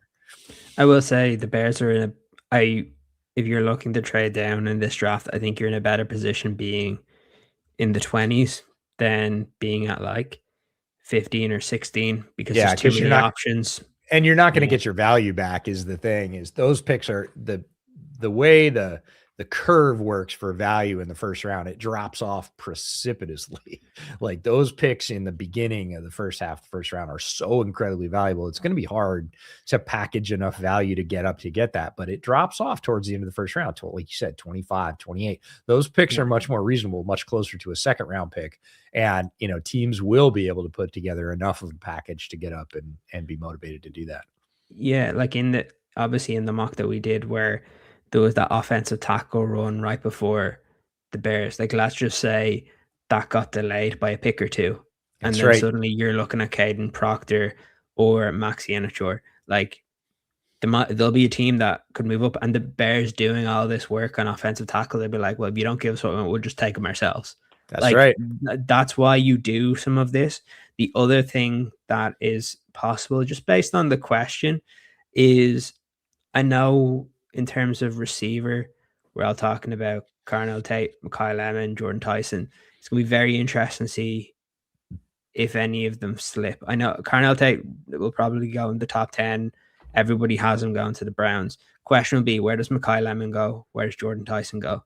There's obviously been a lot of links with the Chiefs and Jordan Tyson, but if they don't pick him, it'll be interesting, because I know there's some teams that have a lot of worries with him in terms of the injuries and then not working out. And I know he had like a private session, I think it was today or yesterday. But I don't think anything is leaked out about that. I think it might be tomorrow. I think it's 17. Tomorrow. Okay, I think Tyson is running tomorrow, and it is one of the more important days in terms of the first round, because a lot hinges on that. There will be teams, if he either doesn't run, pulls up injured, runs poorly, that go, nope, we're not spending a first round pick on it. It's not that they're not going to draft him overall. It's just, nope, we're not going to put value, premium value there, because we might not get anything from it right away. Yeah. And you need instant impact from a first rounder. So it is one of the most important workouts going. You mentioned Lemon. Lemon's going to go early. I have him at, I think, 11 to Miami, I would say. He's got a lot of fans. He's not going to go far. I don't know if this is like a hot take or whatever. I actually have Lemon graded higher than I have Carnell Tate, just because I like his style of receiver. You're not alone. There are other people that have it. I don't have it that way, but it is close. Mhm. And again, for me, they're two different styles. Trev said this about corners. I do the same Yeah. thing with wide receiver. If you need a wide receiver, my question is, what kind of wide receiver? What do you have in your room, and what does your offense require? Because Yeah. Carnell Tate and Mekhi Lemon don't necessarily do the same things. They don't play the same role. Yes, they both play wide receiver. They do it very differently. So you might not, depending on who you are, you might not have Tate high or Lemon high, And right? and it's funny because I think the teams that could be going receiver early in terms of the Browns, maybe the Commanders, I actually think Tate is a better fit for those teams.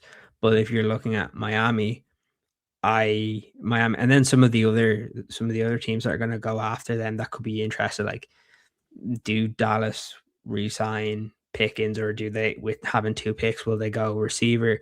Yeah. I think Mekhi Lemon would be really cool for him to go there. I think same thing for the the Dolphins.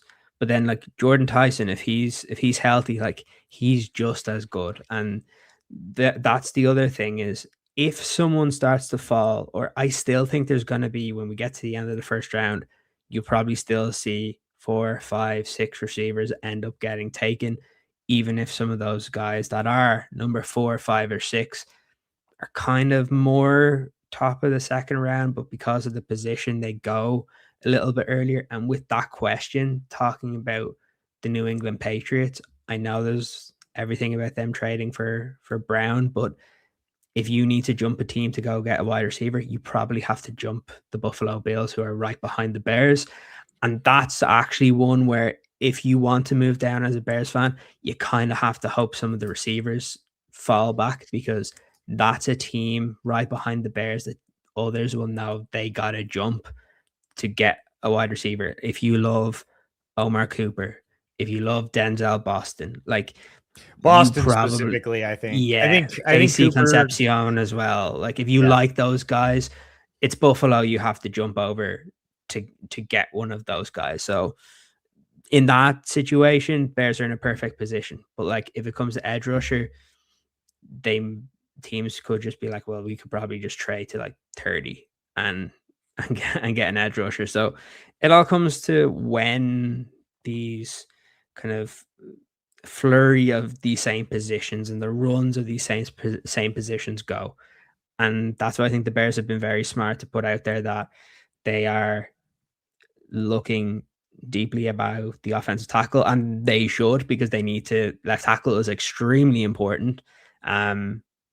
So like if they, like for example, if they worked out Max Iheanacho and they see him as he can play left tackle, I'd be like, all right, pick him. Because to me, when you look at the athletic profile, if he can play the left side, I see the same sort of athletic profile as I saw in Darnell Wright when he got picked.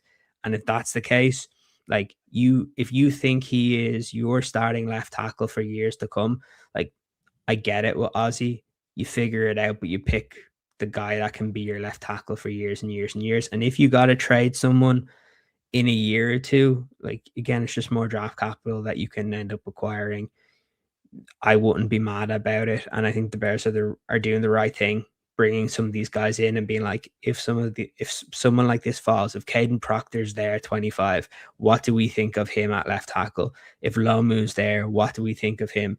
If it's like them versus a linebacker or safety, do we just value the offensive tackle if they have the same grade on the two players? And that's what they have to figure out. And look, they know more than anybody else. We don't know Ozzy's prognosis from the doctors. Like they do. They know more than anybody else. Even if he heals up and comes back, you can't guarantee that he's going to be at full strength. Like exactly, not with that injury. So if you have 2 options for this year, neither are signed, beyond this year, they might both play well. That'd be great. I mean, if Braxton and Jed Wills played awesome, that'd be cool. You'd be in a great position. If Ozzy comes back healthy, you'd be in a great position.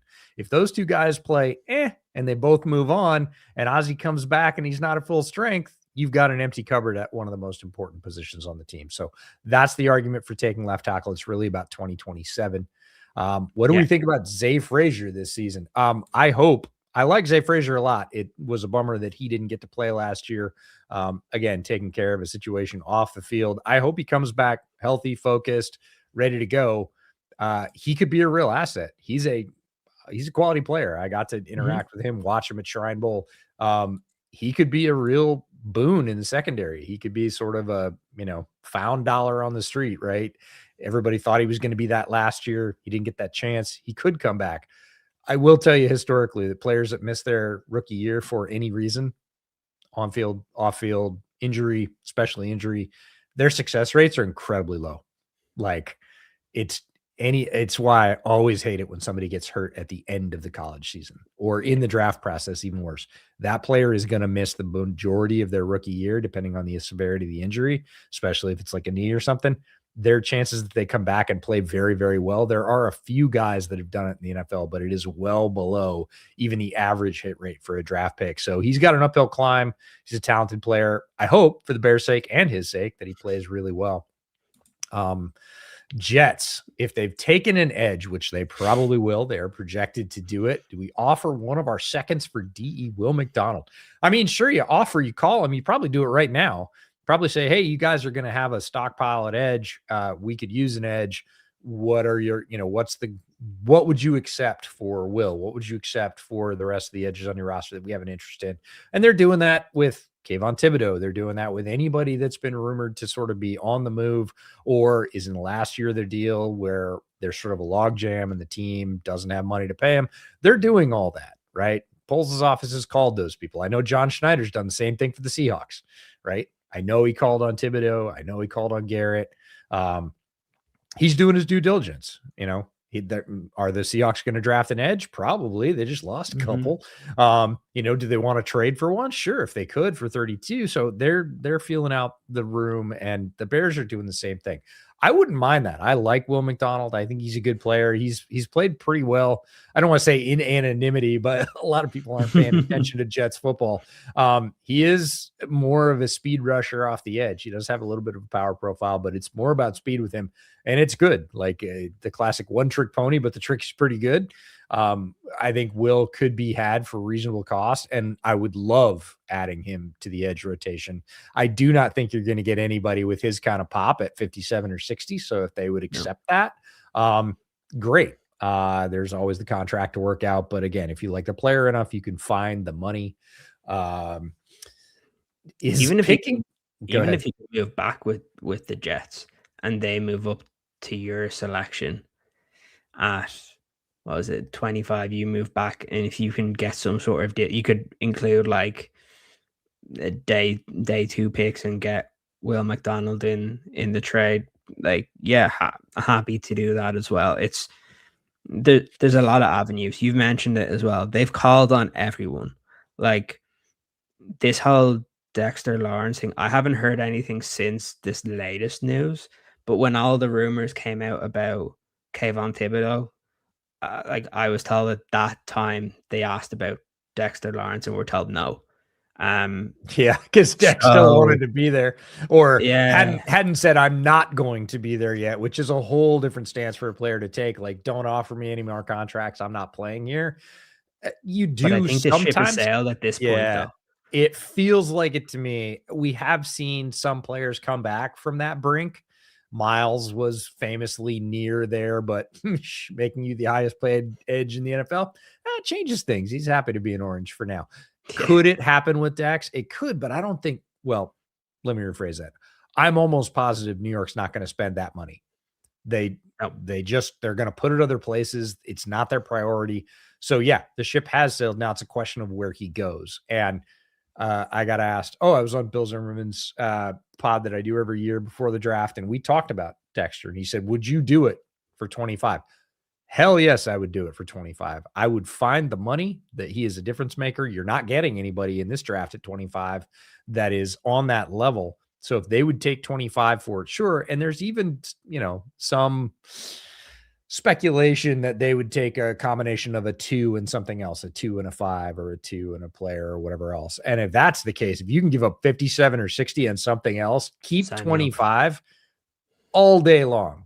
Dexter Lawrence is He's a nuclear option at defensive tackle. He is a force multiplier. He's going to make everybody else look better, and he's going to get pressures on his own as a nose tackle, which is complete unicorn stuff in the NFL. So I can't remember what stat it was. It was like something to do with disruption, and they had like every single defensive lineman.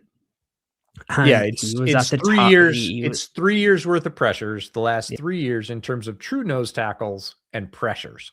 Mhm. Dex has 100. The next closest true nose tackle has 36.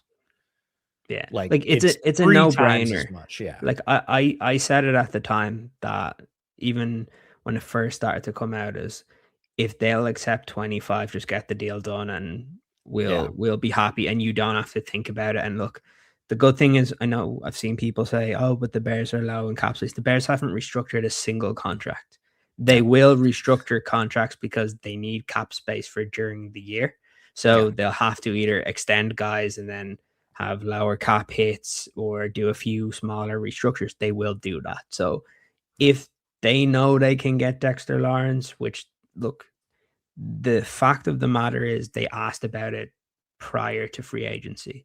The only reason they actually were more interested, and I was real surprised about this when it came out at the time, they were more interested in trading for Dexter Lawrence than they were Max Crosby, because they were willing to offer more for Dexter Lawrence than Max Crosby. Sure. But then free agency happened, and they added guys on the defense side. That shouldn't prohibit you, but the reality is they still went out and signed other players because they were told no, that they weren't trading him. And now, and I'd say that's the same for other teams. You said it for Seattle. I've heard multiple other teams ask the Giants about both Kayvon Thibodeau and Dexter Lawrence, and we're told no.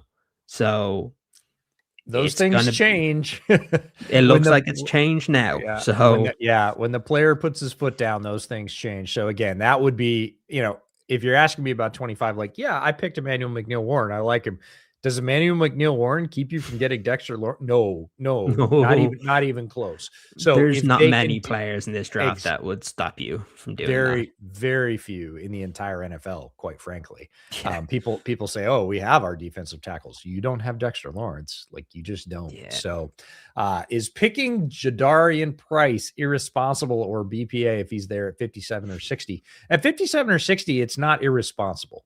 Again, if Ben loves him and has a plan for him, and I think he's a very good player, do I think the Bears need him? I don't think the Bears need him. But again, I'm going to default to Ben. And if Ben goes, that's my guy, that's my running back, he's going to be my, David Montgomery type, because that's more who he is than Jahmyr Gibbs. If we're talking about Ben's previous stop, if he says that's going to be the case and that's going to be my guy and I've got a role for him, we're going to use him, go ahead, pick him. I have no problem with it. I like the player. All the reports out of Notre Dame are very good. Obviously, the physical testing, the tape is good. Like, he's a good player. BPA is always funny. Do they have a high need at running back? No. Do I think they'll probably come out of this draft and certainly the UDFA process with some running back options? I think they will. I don't think they're going to stand pat with what they have. So, is it irresponsible? No. If Ben says he likes it, I'm cool with it at that level. Again, I'm not taking him at 25, but at 57 or 60, if he's there, I would not be mad at the player at all. I like him as a player. I think there are greater needs for sure. But again, if Ben points at him like he pointed at Luther Burden and says, I know what I'm doing with that dude in my offense and it's important, have at it, man. That's why you hire Ben Johnson as your head coach. Just do what you did last year. Pick a guy in the 7th round. You have two 7th-round picks. And there's some fun guys in that range. Like I like some players down there that a lot of people are discounting. And again, Monangai came in with no fanfare. Everybody was like, we even said it. We were like, I wish they hadn't waited to the 7th round. We both said, I like Monangai, but that's a lot to put on a rookie. Look, he held it up. He's a strong little dude. He absolutely held up the expectation and said, I don't care what round you pick me and I'm going to play really well. So again, whenever Ben wants an offensive player, he hasn't shown hubris yet. Ben has not gone, I want him because I want him, and then turned out to be completely wrong about a player. Right. So until he does that, he's got the benefit of the doubt for me. He can continue to do it because so far he's hitting dingers. It's not singles. It's not even doubles. He's hitting dingers with offensive players. So I have a question for you. I'm just going on the back of the Luther Burden thing where no one expected they would go wide receiver at that point. What's a player that we're not talking about like that position, whether it be at 25 or 57, or let's just say 25 now. But if they picked him, we'd be like, that's a fun fit for the Bears. I had one 2 weeks ago. I was doing a mock on someone else's stream, and they ran a simulator, and Sadiq fell to 25. That's my pick as well. And I was like, do you think Ben Johnson at 25 is going to take more than 5 seconds to pick Kenyon Sadiq? And everybody's like, well, we have Loveland and we have Komet. Doesn't matter. You think he's not going to create the most vicious 2 tight end offense ever with Colston Loveland and Kenyon Sadiq? And honestly, Sadiq reminds me of a lot of the critiques of Loveland. Everybody's like, oh, he can't block. I was like, he can. We said this last year. Yeah, he can. He blocks in a different way. You're not talking about, rooting out a defensive end, but Sadiq bows up in blocking. He's smaller than Loveland, but he's really tough and he gives very good effort. He's also crazy fast. He's explosive. And you could put those guys out in a 2 tight end set and run the ball. No problem. I would have no issue with it. I don't feel like you're losing a whole lot because both of them bow up in the run game. And you've seen the Rams do it with 11 personnel, and they just use wide receivers who block. But, they get it done. If you get the angle right and you've got guys who will dig in on the outside edge as blockers, and both of those guys do, or, oh, yeah, by the way, you can split Loveland and Sadiq out. We already know what Loveland can do out wide. If you haven't watched Kenyon Sadiq, the tight end from Oregon, he can do it too. That would be sick. And I don't care who the wide receivers are at that point. You can have Rome, you can have Burton, you can have Khalif, you can have, 2 running backs and 2 tight ends and 1 wide receiver. You can do whatever you want at that point because defenses are not going to have enough good defenders to stay with all those players. They're just I'm also willing to start rumors after his workout tomorrow that Jordan Tyson is running hella slow, even if he doesn't run hella slow. Because if there was any way, if it came to a point where there was teams that was like, we're not taking him in the first round, and he got 25, I wouldn't be surprised. I mean, the value's not bad at 25 at all. Look, for everything everybody says about Jordan Tyson, and there's legit concern about his soft tissue injuries in the lower body. You know who's wide receiver coach is at Arizona State? No. This is fascinating because there's all these questions about toughness with Jordan Tyson. His wide receiver coach is Hines Ward. Oh, wow. And Hines Ward stood up yesterday and went, I don't know what the hell y'all are talking about because I've been coaching Jordan now for a couple of years. And when he popped his hamstring, I wanted to pull him out. And he said, no, coach, this might be my last game. I'm staying in. He said, that's who Jordan Tyson is. And for all this talk about him not being on the field, the dude put up 2,000 yards over the last 2 seasons, 1,000 yards in each season. So he was out there for some amount of time because he put up 1,000 yards, which in college is not as easy to do as it is in the pros. So he is a very productive receiver. He's explosive. He's not my favorite. He's not necessarily my cup of tea. At 25, would I complain from a value standpoint? Again, if Ben says he wants him and he's cleared all their hurdles medically and everything else, and Jordan Tyson is a Bear, that offensive lineup is going to be like a flamethrower. You can't cover them all. You just can't. It's like you score 40, we score 50. Yeah, exactly. Our defense gives up 28 a week. We're going to be scoring. We're going to be scoring 35 a week minimum. So, I believe Ben believes that's possible. If that happens, Ben is in control of absolutely everything, and he's like, "Fuck you, Dennis. I'm getting whoever I want." Yeah. Well, I think we know that he would win that tug of war if he needed to right now. The defense needs a lot of help, but again, if a preeminent offensive player who is currently not thought to slide to one of the Bears picks ends up there, I would not be surprised at all. There are also actually really good options down the board in some of those categories, like Jack Endries, the tight end from Texas. Love him. Great player. He's going to be available down, maybe even at that 4th round pick. Probably not. But if he was, I would love it. And people are like, oh, we have Komet. Komet's not keeping me from picking a player like Jack Endries. He's a really good player. So Let's answer a couple more of these and get ourselves out of here. Do you think that Caleb will throw for 4,000 yards and be the first Bears QB to do it? Yeah, that one's easy. Like it's coming. Like it was close last year.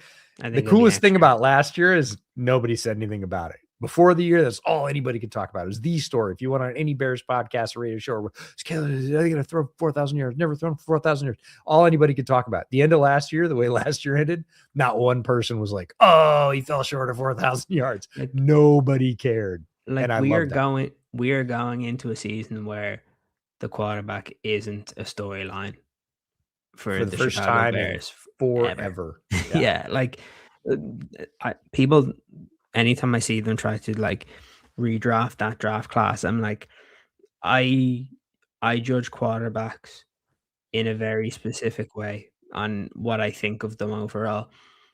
With a game on the line, you have one drive to win a football game. Who are you putting the ball in the hands of? And you're talking about guys like Josh Allen, Patrick Mahomes. Based on last year, Caleb Williams put himself in that category that if you have one drive to win a game, you feel confident that he can win it. And that's where the Bears are at. And now it's you build your offense and you build your team around him. And the cool thing is he's embraced being in Chicago. He's embraced being the lead, one of the leaders of the football team, but one of the leaders of the organization, to where he's out there doing as much as he can. I know in some places it's not important, but it actually is when you're in a multi-sport city that he is going to different games, cheering on guys like PCA for the Cubs, Gonzalez for the Bulls, and Bedard for the Blackhawks. Like when you have young, up and coming superstar level players, to see them kind of go off with each other, it's actually really important because that's a real difficult thing to do. And it's a position when there's a lot of scrutiny that you actually need kind of guys around you that understand the same level of kind of thing that happens, but also he's embracing the sports landscape in the city, and he's embracing being the quarterback for the Bears. And we've always said it, you can be talented, but that doesn't mean you can be a successful quarterback for the Bears, because there's a lot of baggage there. There's a lot of stuff. And he's taken that on so well. And that's why everybody sees him as that franchise level guy. He'll get his extension. That's probably going to start with a 6. And that's just and it's a cool way to go into this, to where it's the first time in a long time, I think, you're not stressed going into a draft when like, who are they going to get this time? You're like, let the board fall and just see where you are and just pick whoever is there. And it's a good football player and you'll be fine. The fact that there's so many Bears fans that when this whole thing with Dexter Lawrence came out, they're like, give the first round pick, get him, we're good. Yeah. Like if you don't have a franchise level quarterback, you can't do that. Yeah. Like you just can't. And it makes everything else. It makes everything else in the NFL possible and easier. And we see teams without it. We've been a team without it for a very long time. Now that you have it, you definitely feel the difference within the organization in terms of ease. Last one, will 2 or 3 players in the first 4 rounds make a big difference year one in this defense? The answer is they absolutely can. Depends on who they pick. Again, if you're picking an offensive tackle, kind of invalidates this question, but definitely players that can be picked in that range that are in this draft class, if they are inserted into the Bears defense, certainly if they pick a safety high, if they pick one of the defensive tackles with 57 or 60, a guy like Grayson Halton as the penetrating 3-tech, he could do it. One of the guys I picked, Lee Hunter. If Lee Hunter ends up in Chicago, he's making a difference this year, 100%. He is ready to roll physically, mentally. If they pick a corner, certainly if they pick a safety up high like we did, or even if they pick a safety at 57 or 60, one of those guys we talked about, Keontae Scott or Traden Stukes, those guys are playing a significant role because not only are they probably going to be the second safety, there's 3 safety looks that Dennis Allen plays all the time. Those players are going to have impact. So yes, there are players in this draft. I would say depending on who they pick, we're going to see them play significant downs, whether they're rotational or starter. It doesn't really matter. And again, yeah, if they pick an edge at 25, I fully expect that edge makes a difference. They better. That's the point. We're not picking people to redshirt them at this point. The defense was short on talent last year. That hasn't been fixed. A lot of departures, some new arrivals in free agency, mostly stopgaps outside of Kobe Bryant. And they need to. The opportunity is there. The defense needs them to be good. So yeah, they are not one of these teams that is so well stocked. Somebody, I'm doing an exercise tomorrow on a podcast, and one of the teams that they picked is the Rams.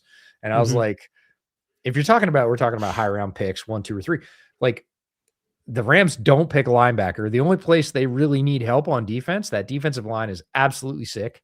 And the secondary is restocked as of this offseason. They traded for McDuffie. They re-signed, Quentin. Like, the only place they need help is they need to replace Omar Spates, but they don't draft linebacker in the first 3 rounds. So like, that's a team where if, you ask this question about the Rams, I'd say, I don't know. Probably not. Like, we need backups when these guys age out of their contracts, but the Bears are not in that place. The Bears have a ton of opportunity. They have a ton of open spots where guys are going to be able to make impact as rookies. So I would say the answer to this question is yeah. Yeah, Rams are going to draft Red Murdoch. It's 100%. No, they already have Sean. They already have Sean Dolak. They'll just get both of them. They just get both of them. It would not be a bad pick. For those of you that don't know, Red Murdoch is the inside linebacker out of the University of Buffalo, following a guy, Sean Dolak, who I made a bootleg gem last year, and the Rams did pick up.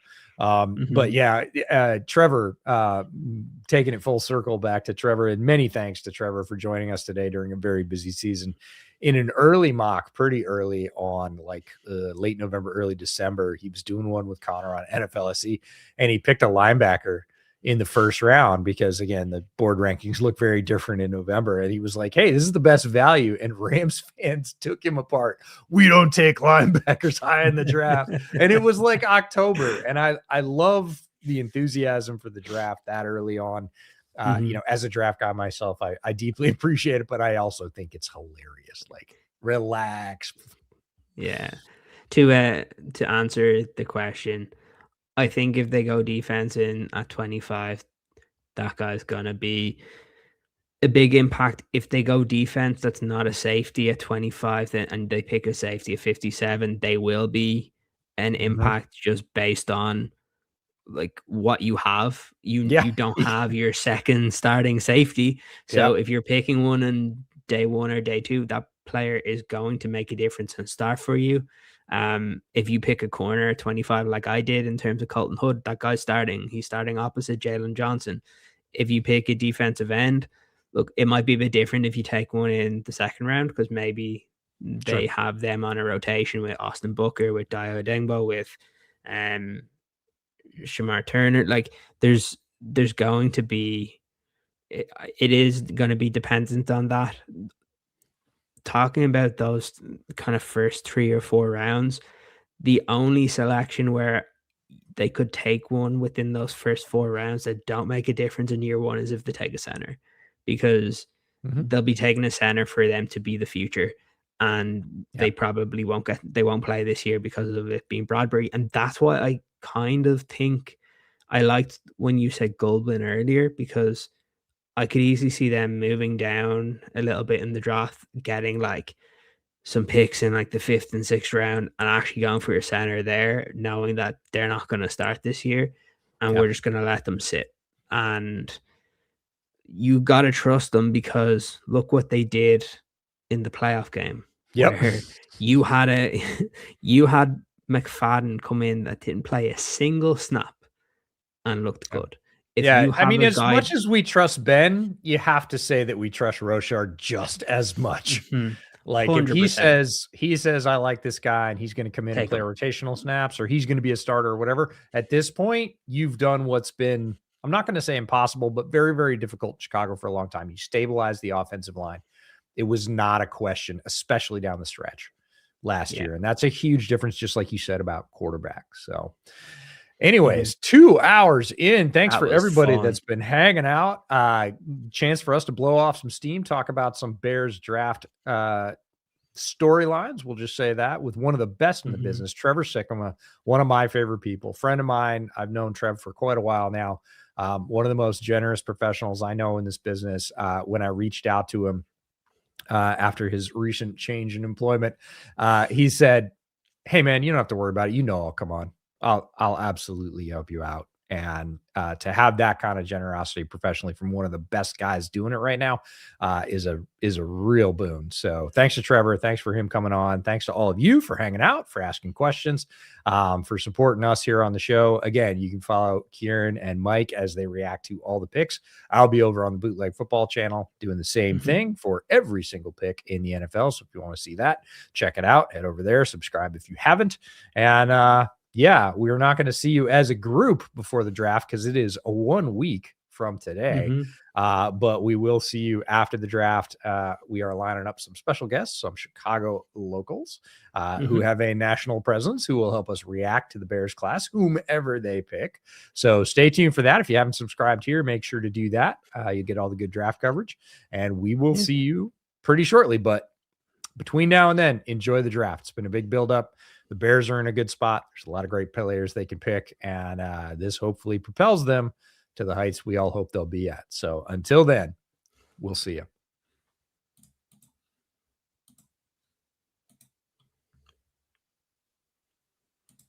Nice.